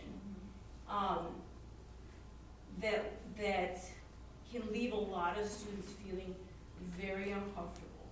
And so this is a situation where it could have been used for really good deep learning, right? Like, this is a fake video. This is a real one. And if we're gonna talk about a very difficult subject, we need to be able to discern what is real and what is not. So, you know, and I know this is, like, this particular topic is not one that people want to talk about, and it's not just about this, but I think big events are going to keep happening, right? And they're going to affect a lot of our students in lots of different ways. And so I think we need to have a strategy of how to deal with it, you know, again, from the initial communication to staff, initial communication to the community, a conversation with the teachers, right? Because, you know, an atmosphere can be created where students, one, don't feel comfortable speaking up, and feel like, I think that's the gist of it. So I think it's, you know, it can be from the easy to remove, like the, you know, like the pictures of Native Americans celebrating but I think as we're, you know, especially as we do curriculum review, I think we have to really look at it, not just through, you know, a deep learning lens, but we really have to look at whatever new curriculum. I think especially as it relates to like ELA and social studies and those types, we have to look at it through this lens. And then another part of that, in what I'm wondering is, you know, talking about not just the restorative practices, but, you know, how students feel. So are we taking, especially I think at like the middle school and the high school level, I think more complex issues are going to feel very differently at the elementary and middle school and high school level. Are we taking the opportunity to reach out to students and get real-time feedback of how they're actually feeling? And so, you know, this time it could be a war in the Middle East, next time it might be a school shooting, a time after that it might be something that's happening here as well. So do we have a way to get a response from students kind of in real time when big things are happening that are going to affect their well-being?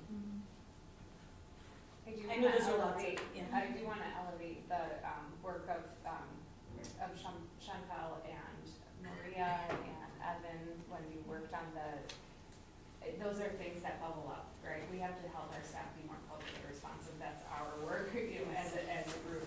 And I think that one way that has been very helpful is their collaboration to share staff and internal communication when we know things are coming up. For example, you know, certain celebrations, or we mentioned Thanksgiving, I'll just use that example. And the communication that you all had put out with resources and what's coming up that month, I think that is incredibly important to our principal group and to, you know, our teachers to be able to help build on their understanding.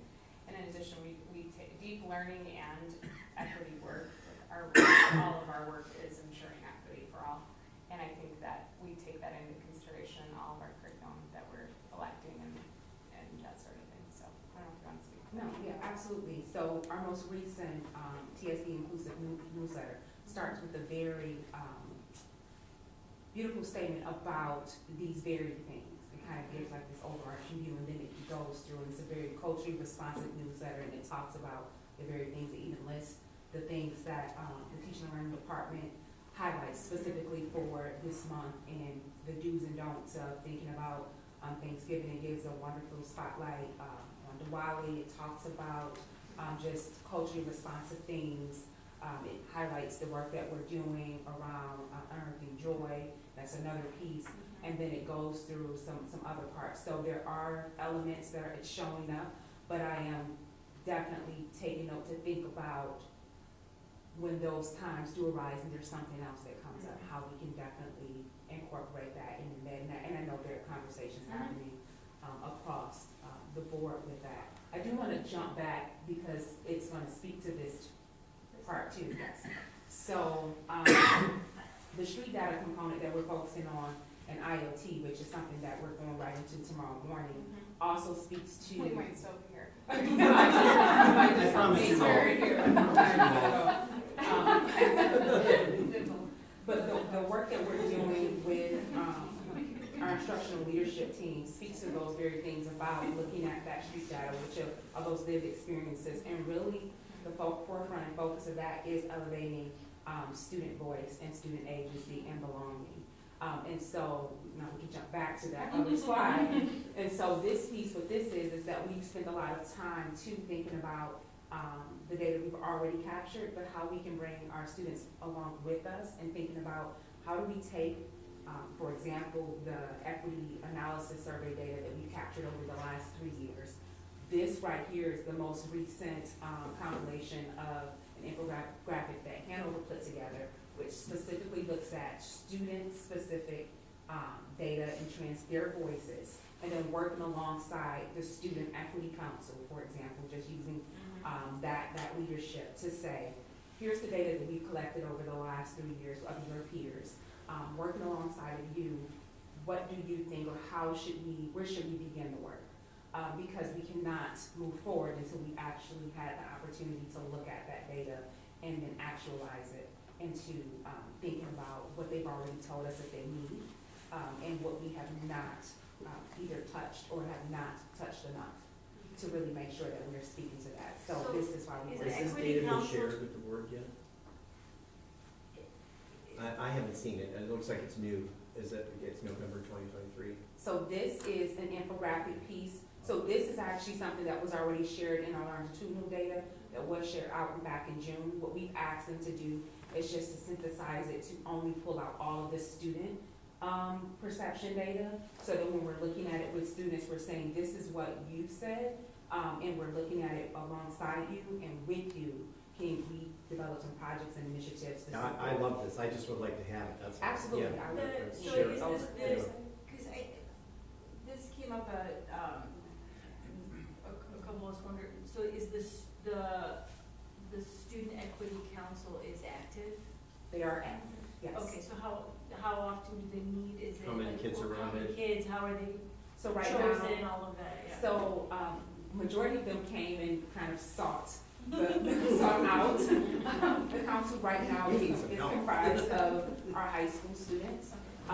We are recruiting. What they are working on, they actually just wrapped up filming with Thomas to do their introductory video to share out with One Troy. So it's being worked on and everything. They meet roughly every 2 weeks, and they have just finalized what their first draft of their model looks like. They have just chosen, they finalized their co-chairs and they have ambassadors, but what they wanted to do is have that video to talk about, to introduce themselves formally to One Troy and what that work looks like. It's about 17 students. Right Are now. they fairly representative of our They various are groups? fairly representative. What we do need more representation of is IAE. However, our Student Equity Council leaders are the ones who are recruiting their peers. They are reaching out to them. They are really the forerunners in all of this. So we are just definitely supporting them, but they come to us and they hold us accountable. And they're a really wonderful group, and they can't wait to show this video and invite. So the plan is, once the video is finalized, we will be sending the invitation out for a formal meet and greet so that you all will be able to see the video, and then they will be able to formally introduce themselves.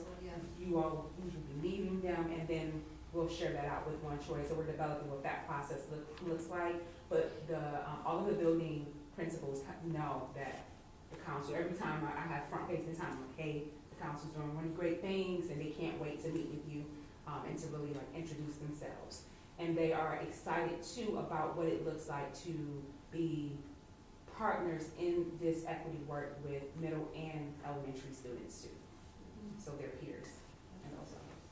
So in one of my sessions at MASB over the weekend, I had a board member from Ypsilanti say, you can't just go along with the okey doke. we have to intentionally interrupt systems that put equity barriers in front of our kids. And I loved it, I wrote it down because it was like, and because I feel like we've gone quiet on this. And when we first kind of really launched heavily into our equity work, we were really unapologetic about it, recognized that we had work to do. And I'm concerned that it's become very quiet, and I know part of that is just, let's get down and get the work going. But I really, I want us to be unapologetic. So when you look at data like you just put up there, and I haven't been able to go through that data, when we have these updates moving forward, I would love it if you, when you come in, that you talk about, these are our gaps right now. These are our areas of focus. This is where we've identified those equity barriers that are in front of our kids, because I think we need to say it, we need to name it, we need to recognize it so that we can start thinking about how to tear those barriers down. And I feel like if the work gets too quiet at the governance level, we don't know anything's happening. I didn't even know that we had, that the council had been formed or that anything was going, and it's like, and I know you're working, and I'm like, but I want your work to see the light of day at this level, because when we started that work, you weren't here, but the microphones lit up, at our meetings. But we had two groups. We had groups saying, we don't need to stay out of this work, this isn't important. And then we had a large group of people also saying, my experience in the city is not your experience, and this is work we need to do. And I think that those people were looking to us to say, okay, you finally are hearing me, you're seeing me, and now we've gone quiet. And I hope, I don't want anyone in the city to go, or parents to say, that must have died a quick death in a committee somewhere, right? Yeah. So let's make sure that, your work sees the light of day. And I would say, just because it's related directly to that, if I think there are a lot of members of the community who would support a lot of this work, and so as you guys are doing this work, figure out where there might be a space for the community to jump in. Mm-hmm. Because I think there are quite a few people who would be willing to support.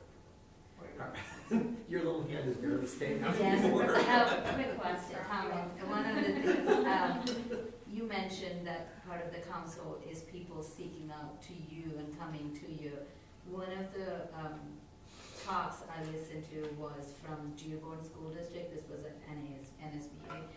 And they're very specific about who they reach out and get it. And they said sometimes if we let people come to us to form that, we don't always get the marginalized people or the people who are not speaking out. So That's why the it's students important to be selective Seek. and seek out the people more The than students are just taking the get it. responsibility to seek out those that are not represented. Yes. Like, for instance, at IA. Yes. The students are actually taking it upon themselves to seek others that need to be represented in this group.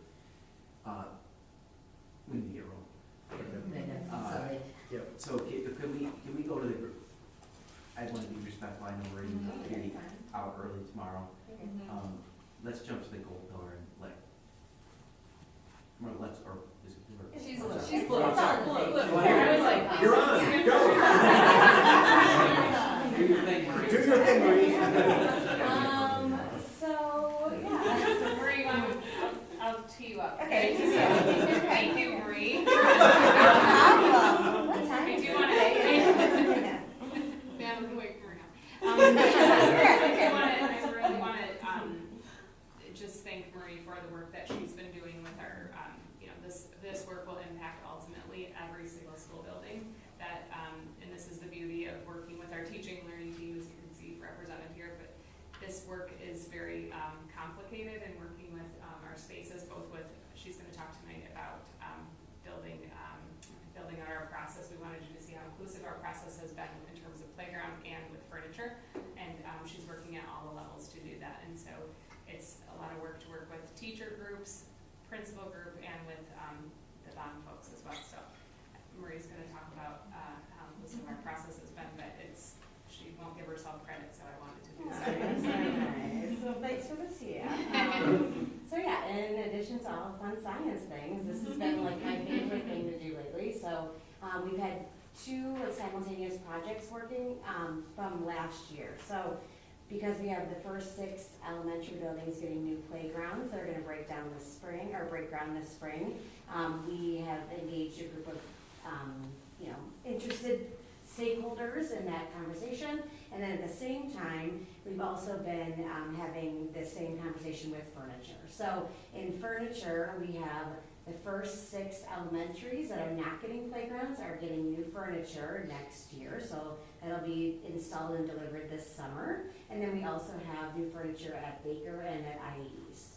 And so in order to engage in that process really thoughtfully with furniture, that first slide has like 5 billion things on it. What we did first was we reached out to who was interested in piloting, and so at the end of the day, we ended up with about 36 teachers, K-12, who are piloting furniture, so at all of the spaces. So every elementary, all 12 of them have teachers that are piloting furniture, and we have representatives from all grade levels. And then we also have 4 teachers at Baker piloting furniture and 4 teachers at IAD's piloting furniture. And they are in different content areas. So we have, math teacher, ELA teacher, science teacher, kindergarten teachers, all across the board, which has been great. We also have 2 ASD teachers at the elementary level who are piloting furniture. And then we also have a special ed teacher at Baker who's also piloting furniture. So that's been really great. Along the way, one of the cool things that they did in media last year was, depending on if you were a furniture building or a playground building, they had the kids in media design like what would their ideal playground be and what would their ideal like furniture world be, and so you can see some examples on there. And then what's been the most fun is with furniture, once we had that installed, we've been having meetings along the way where we've been doing learning, developing guiding principles for how we'll make these decisions around. And then those meetings have been like the most exciting conversations we've ever had with like a group of teachers across the board. Like, and they're after school. And they're after school. Yeah, right. They're like all in. Like they're the most dedicated people around this. And so what's been really fun is, at the beginning, people had one idea in their head of like what I think furniture does and how it can change space. And then we did an exercise with them recently where we did, the typical, I used to think and now I think. And now I thinks, we were like, it worked. This is so great. Like all their now I thinks were like, now I think that the students should be in charge of how we move furniture around the space. The students like take agency. Movement is so important, so all of that's been really great. So the point where we are at now in furniture is that we have recommendations for all of the grade levels K-5 in terms of what would be like a typical package that we're putting together. There is a small element of teacher choice, and so our next step is to engage those first 6 buildings worth of elementary teachers in terms of like a little bit of learning and then a little bit of presenting. Here's what you're gonna kind of get, and here's where your choice lives. And that's gonna all happen before we go on Christmas break. So that's like in the next couple weeks. So we're gonna have some staff meetings at buildings. We're gonna have like office hours where they could answer some questions. And then the smart move along the way has been that principals have been having staff meetings, collaboration meetings, PTO meetings in these pilot spaces. So everyone's had a chance to like engage and live into it, and now we're just kind of balancing budget with our guiding principles, with everything that the teachers have experienced and learned from. So that's been cool. We'll skip to playgrounds, and then you'll just see another slide of like student input, which has been fun. Yeah, I was gonna say that was. Yeah, so that's fun. So playgrounds has been like a similar time frame. It's just been like a different level of engagement, but you can see up there some of the like student projects where they were, planning what they think an ideal playground is, and of course it was like a hot tub, but also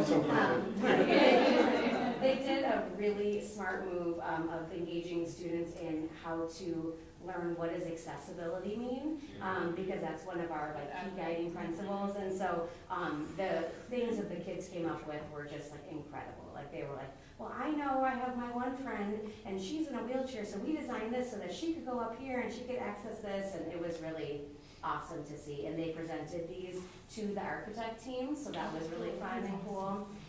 And then we also surveyed parents at the first 6 buildings, so there were 526 parents who responded, and everything that they listed was really nicely in line with our guiding principles, so that was really affirming.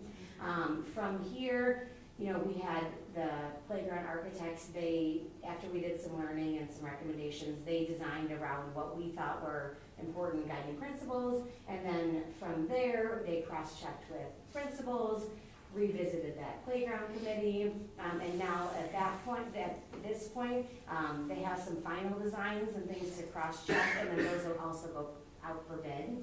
And then the next step on the building level is they'll get to decide a couple of things around like equipment pieces, color choices, and some final things there. So then they're on track as of now to break ground in the spring, and we shall see where that goes. And then the nice thing is everything that we're doing in the first 6 elementaries is just gonna be like flip-flopped, and we're not gonna go through the whole pilot process again. We did all the learning, we had everybody engaged, and now we'll just refine it a little bit. And then in terms of Baker and IA East, obviously they're not getting playgrounds, but they are getting furniture, so if you wanna go to the next slide, you can see. But they like playgrounds. Yeah, they would love playgrounds. This is just some examples of like where we've gotten some student input, but what's been really great is that we've gone in, interviewed kids in every single one of these pilot spaces, asked them what they want, what are their favorite pieces, how do they like to engage with the furniture, and then the next step at Baker and IA East is we've been kind of designing, this is what a math classroom might look like, and then here's how you as a math teacher can engage in what like an extra piece of choice might be, and then the like zoomed out next level is all of the spaces in all of those 6 buildings are getting touched with furniture in some capacity, and so now we're thinking, what might a cafeteria, revamp at Baker slightly maybe look like? What might it look like in Centrum's at Hamilton, for example? And so that's where we've been like layering on all the pieces. And then finally, just as like a nice cross-check for us, whenever it comes to a space like a literacy specialist space, we've engaged like an important group of stakeholders. So we've said like, hey, let's gather some literacy specialists. What do we want to say as a district we believe is important and necessary for this space? And then let's replicate that in all the spaces. Same thing with like art classrooms and music classrooms, just so that we have everybody's voice in the room. So, yeah. So the easiest thing to have done, I'm sorry, I think the easiest thing to have done is for Marie to have just said, or us to say, here's what we're buying, good luck, but Marie's relationship with the other teaching and learning members who've been able to inform things like math storage, or, the things we're doing with literacy libraries and things like that, and to be able to work with our teachers really closely on their specific spaces. So the learning has been incredible. I was at NASB this weekend too, and one of the sessions I attended was about student voice. We were talking in groups, and how does your district get student voice? I'm not quite sure.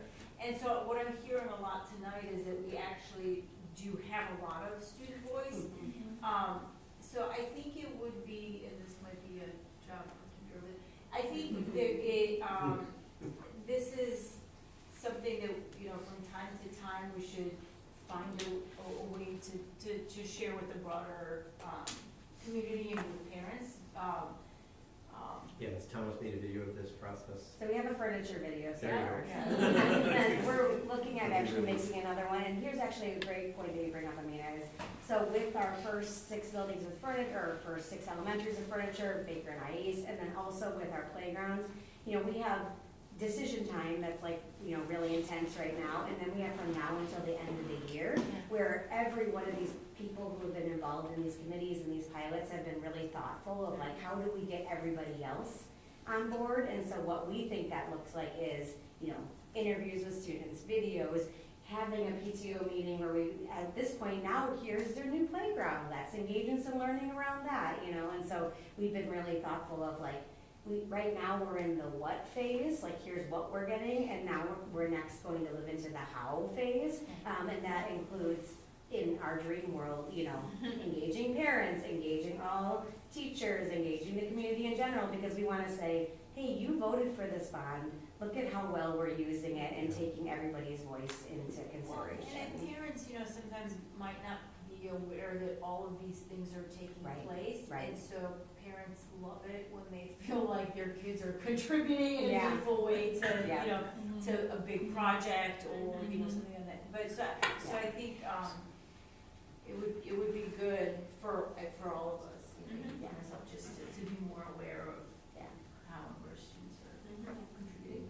Yeah, I was just gonna, so the, like, playgrounds, I know the various playgrounds in various buildings are in various levels of Disrepair. disrepair. And I know that PTOs have taken a lot of, you know, Yeah. certain PTOs have put a lot, so,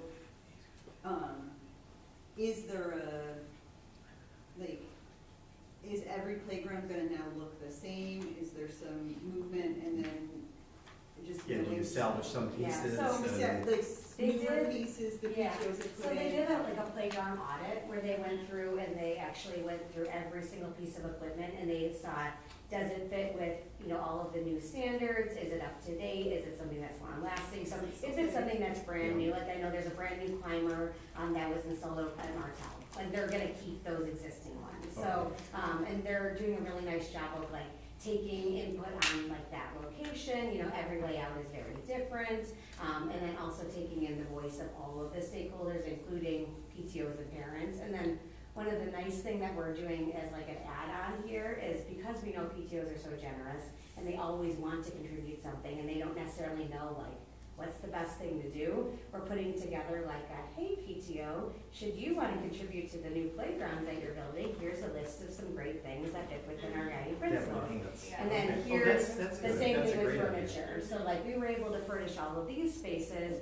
Here would be another great thing if you have an extra, you know, $20,000, $2,000, right? You have a nice variety. So We did the yeah. media 2.0, it worked really good, they kind of established kits and then the add-ons were. And we have like, I know, like Carlene over at Bemis was like, I need that list as soon as possible. My PTO is like, you know, like, hammering down my door for it. So that's one of the pieces that we're putting together so that principals feel like they can have a really nice understanding of what's an important piece to like enhance this program, so. So we followed those guiding principles and not every building will look exactly the same. Yeah. Anything else from me? Is that Get fun? out of here. Thank you, this is really fun, this is really well done. Thanks, Marty. Oh, sorry, I didn't mean to. Are we? You're like, yeah, We're we're done. done. You're like, as soon as everybody gets out of here. Get out of here, get out of here. Do you want to finish up or? Yeah. What do we have? We've got one to go, right? Yeah, let's do it. Why don't you highlight what's important for us to know? So I'm also John Pagel this evening, John and Kendra. So obviously you've seen the building capacity, this kind of woven through in terms of each of its others. Obviously, writing professional development is kind of the vehicle to get to meeting all of our objectives. One of the things that we continue to do on a regular basis is provide job embedded learning for all of our staff. That's something that takes place in each of our content areas, primarily the focus this year is in math. The other thing we have done is provided, again, it looks a bit different this year, but provided that parent learning opportunity with Celebrate Hope. That's going really well with John, Paul, and Lisa. Is that underway right now, or? What's that? Is that underway right now? Yes, or? yeah, so they've had some sessions with our special ed parent group. So what kind of, how many participants are we? Well, we've had them for, I think we had about 20 at their virtual parent training series that they did. That was specific for parents of students with IEPs and 504s. And then Natalie and I are working with them to do a parent series around sense of belonging and for all parents. That would be open to all parents. We That's had right. about Keep going. 200 parents show up to the managing conflict with your child. I had to bring in more seats and more. That's It's okay. not a joke. The first step is acknowledging you need help, so. So hopefully we'll do part two. So apparently, You might parents be are grateful to have the Yeah. resource, so that's So I've never Exactly. seen this. They all shared emails with That's awesome though, because sometimes you need to commiserate and feel like it's not just you,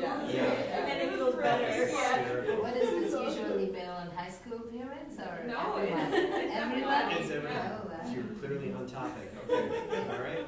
So also, we're utilizing our early release days to prioritize conversations around student learning at all the levels. Kendra has, thank you Kendra, by the way, for putting this presentation together with us and for her district newsletter that she's put forward as well. That's been really helpful to kind of showcase some of our events consistently throughout the district. Some of the challenges that, and recommendations, just kind of one slide, we're excited about having the continued partnership that's going on. Some of our retention strategies that we've shared with the district is, with our board rather, just being able to recruit and retain, and we want to make sure that we can do that. We've had a little bubble up with some of our certain groups, special ed primarily, just with teacher shortage and things like that. Continuing to build those quality partnerships, and we really want to make sure that we're pouring into our new staff as a retention strategy, honestly, to make sure that they're getting the opportunities to continue to grow and learn as a group. We have some new leadership cohorts taking place this year. John has established a new administrator cohort for all of our new folks who are new to the Position. Admin. Yep, for admin. Yeah. So then we should probably. I've got 3 cohorts that I'm working with, new, somewhat new, and just new to their positions, but been around a while, yeah, so. We So- know all 3 of those groups. On that tip, what is the, how is the recruitment for like bus drivers as well as the care class? Well, we can talk about bus drivers if you want. It's not good. Not good. We continue to struggle fully staffing a 3-tier system, and we were talking a little bit earlier tonight with one of the staffing for care continues to be a huge issue.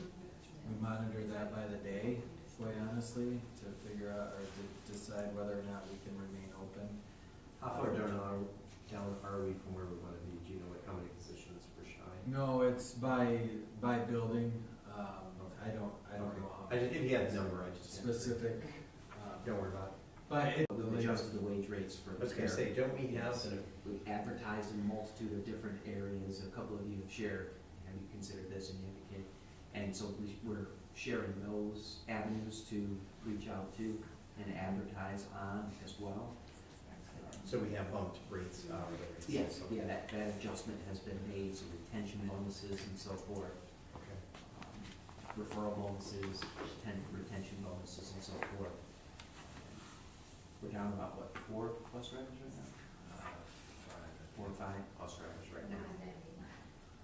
But it just means that we're running real short staffed.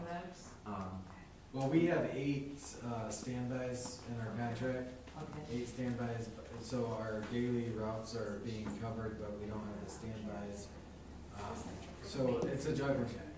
I mean, when our manager and our first student on a daily basis are juggling. Okay, That's so just last time nice. you wanted to see Joy, so we're gonna show you Joy. And you better smile. So Adam on Kendra's team put this together for us to really just be able to capture kind of the beginning, not beginning, but part of our journey as it relates to portrait. Do you have it up now? Never mind. Yes, it's playing. I think it just needs a minute. Oh, okay.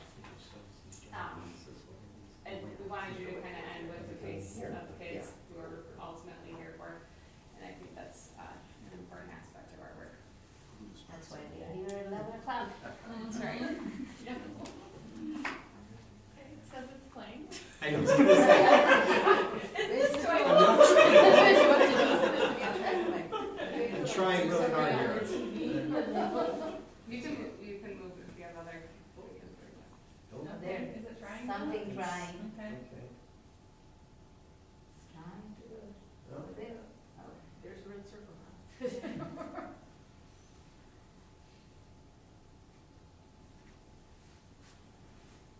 Even it wants to sleep. Yeah.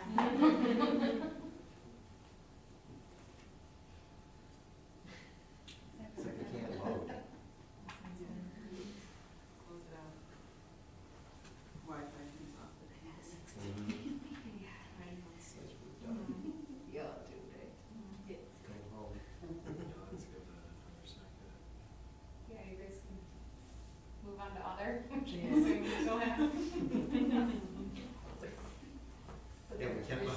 let's do that, we'll move on to other, we'll take the pressure off.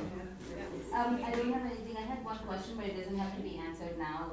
There was some email about a homebound student, having, FMLA or something, and that's brought up a question for me. How many homebound students do we have, and what exactly does that mean, and,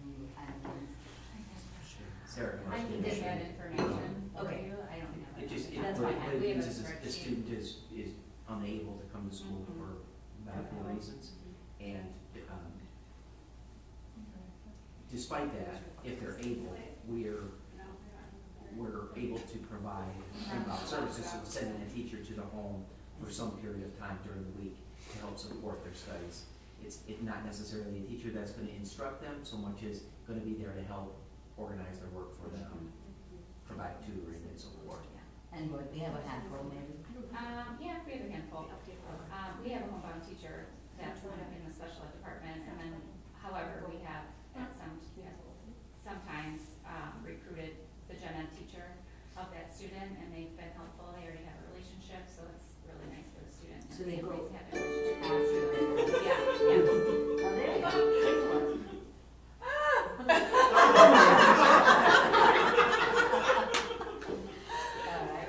Was the video on? No. No, it wasn't? Okay. Okay. All right, thank you. Keep going. I Yeah, know. So some of my questions came up when I was at NASB, so the student voice was kind of answered.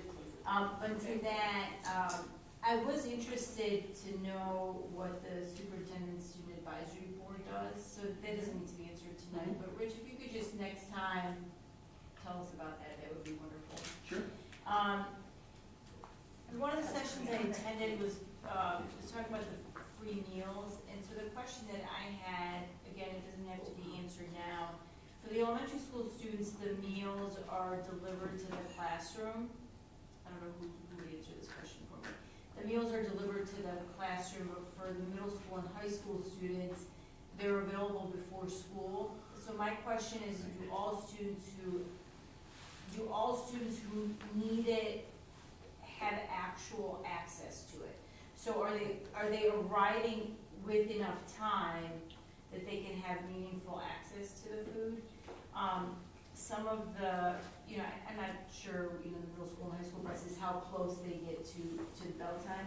Some districts, what they do is a second chance breakfast, and so between first and second hour, they've adjusted the passing time, by some minutes, and they'll actually provide access to the food at like tables in the hallways. So I'm not saying that would work for us, but my question is, do the students have meaningful access to the free, breakfast? I can tell you that the buses at Athens are there 20 minutes before school starts, so those kids have access if they choose to. But, Mine But is if not you do were- they already taking, but do they have meaningful access to it? And if not, what are we going to? I thought what she was talking about, that the second breakfast shot, it's like there's a lot of the breakfast stuff is shelf stable anyway, and it's like, how much harm is it to leave it out, or put it out? Or know that there's certain places that'll still be there. We'll put some in it. Yeah. Yeah. Yes. Because we both thought that was kind of intriguing, And then something that came up, with something that we dealt with, for TYA last month, a family that we were helping. Just to make sure that the resources within the district that are actually available, families know about, something like the Choice Center for Transition. And part of why I started thinking about this was because the web at Bolin, they just did a big food drive to stock the new location. And so, just to be mindful that we're actually making sure that we're getting information to families that they know that. Because I, as a parent, have, I don't know that I've seen and been made aware that there's a food pantry available. And, there might be people who are maybe not food reduced lunch, but who are somewhere on the cusp. Going forward, how we make sure that we. Yeah, advertise those things. Actually, Nareda is, if she were here, she'd be able to answer that. She's in charge of the food pantry. She's actually the student leader in charge of that. So she would be one to be able to give us some really good feedback as to exactly how that is working and how they're advertising that information. Because she works directly with them. That's something she's taken on. Put that in December. Yeah. Yeah, and then, yes, that would be good. Yep. And she could maybe I can present ask that Nareda. to us too. Yeah, she could Sure. present that to us at the board meeting. She'd love to do that. Yeah, and then, in one of the sessions too, there was a mention of like resiliency centers, so, you know, I know Athens has a place where students can get clothes and things like that. I'm wondering if those same resources are made available in other locations throughout. One example they used was a washer and dryer, and I know that was something when we bought TLC, there was a washer and dryer in the garage area, and at the time we were like, that's intriguing. A lot of these kids that come into TCC sometimes think they need to wash their clothes, they don't have options. But I don't remember whether we retained those machines or got rid of them, or whether that's something, I was gonna send a note to Angela and ask her whether that was something, but I thought that was part of their resiliency center, and I thought that was kind of for high schoolers trying to make it, you know, do we have those options? I thought it was an interesting one too. That'd be a great question for. Okay, yeah, okay. I know, I'm all in mine too. Play! Oh no. It just doesn't want to.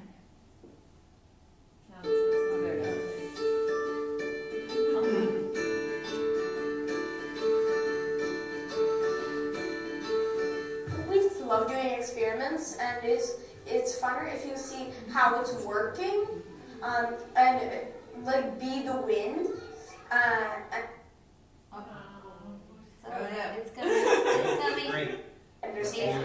Dr. Harnish always includes like really fun activities to do, whether it's like watching a fun video that he created or doing a debate. If I'm just sitting down doing my work at a desk, it kind of seems boring and I get easily distracted. But if I'm moving around and I have something like more engageable to do, then I'm more focused and I can get more work done. This feels so new and fresh, and I love how Mr. Peterson is like trying to give us more experiments.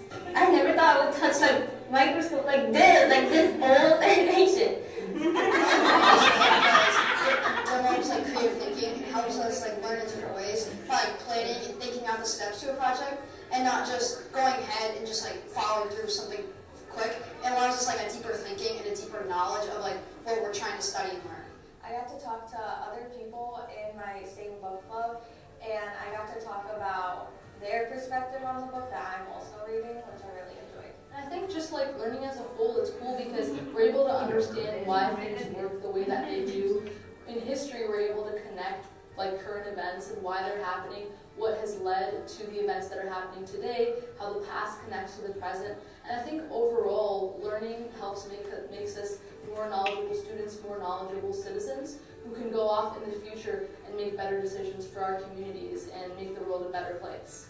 I can actually see what architects go through and what they have to do, because it just makes us understand more about what others have to go through in life. I like working with people because people help the game seem fun.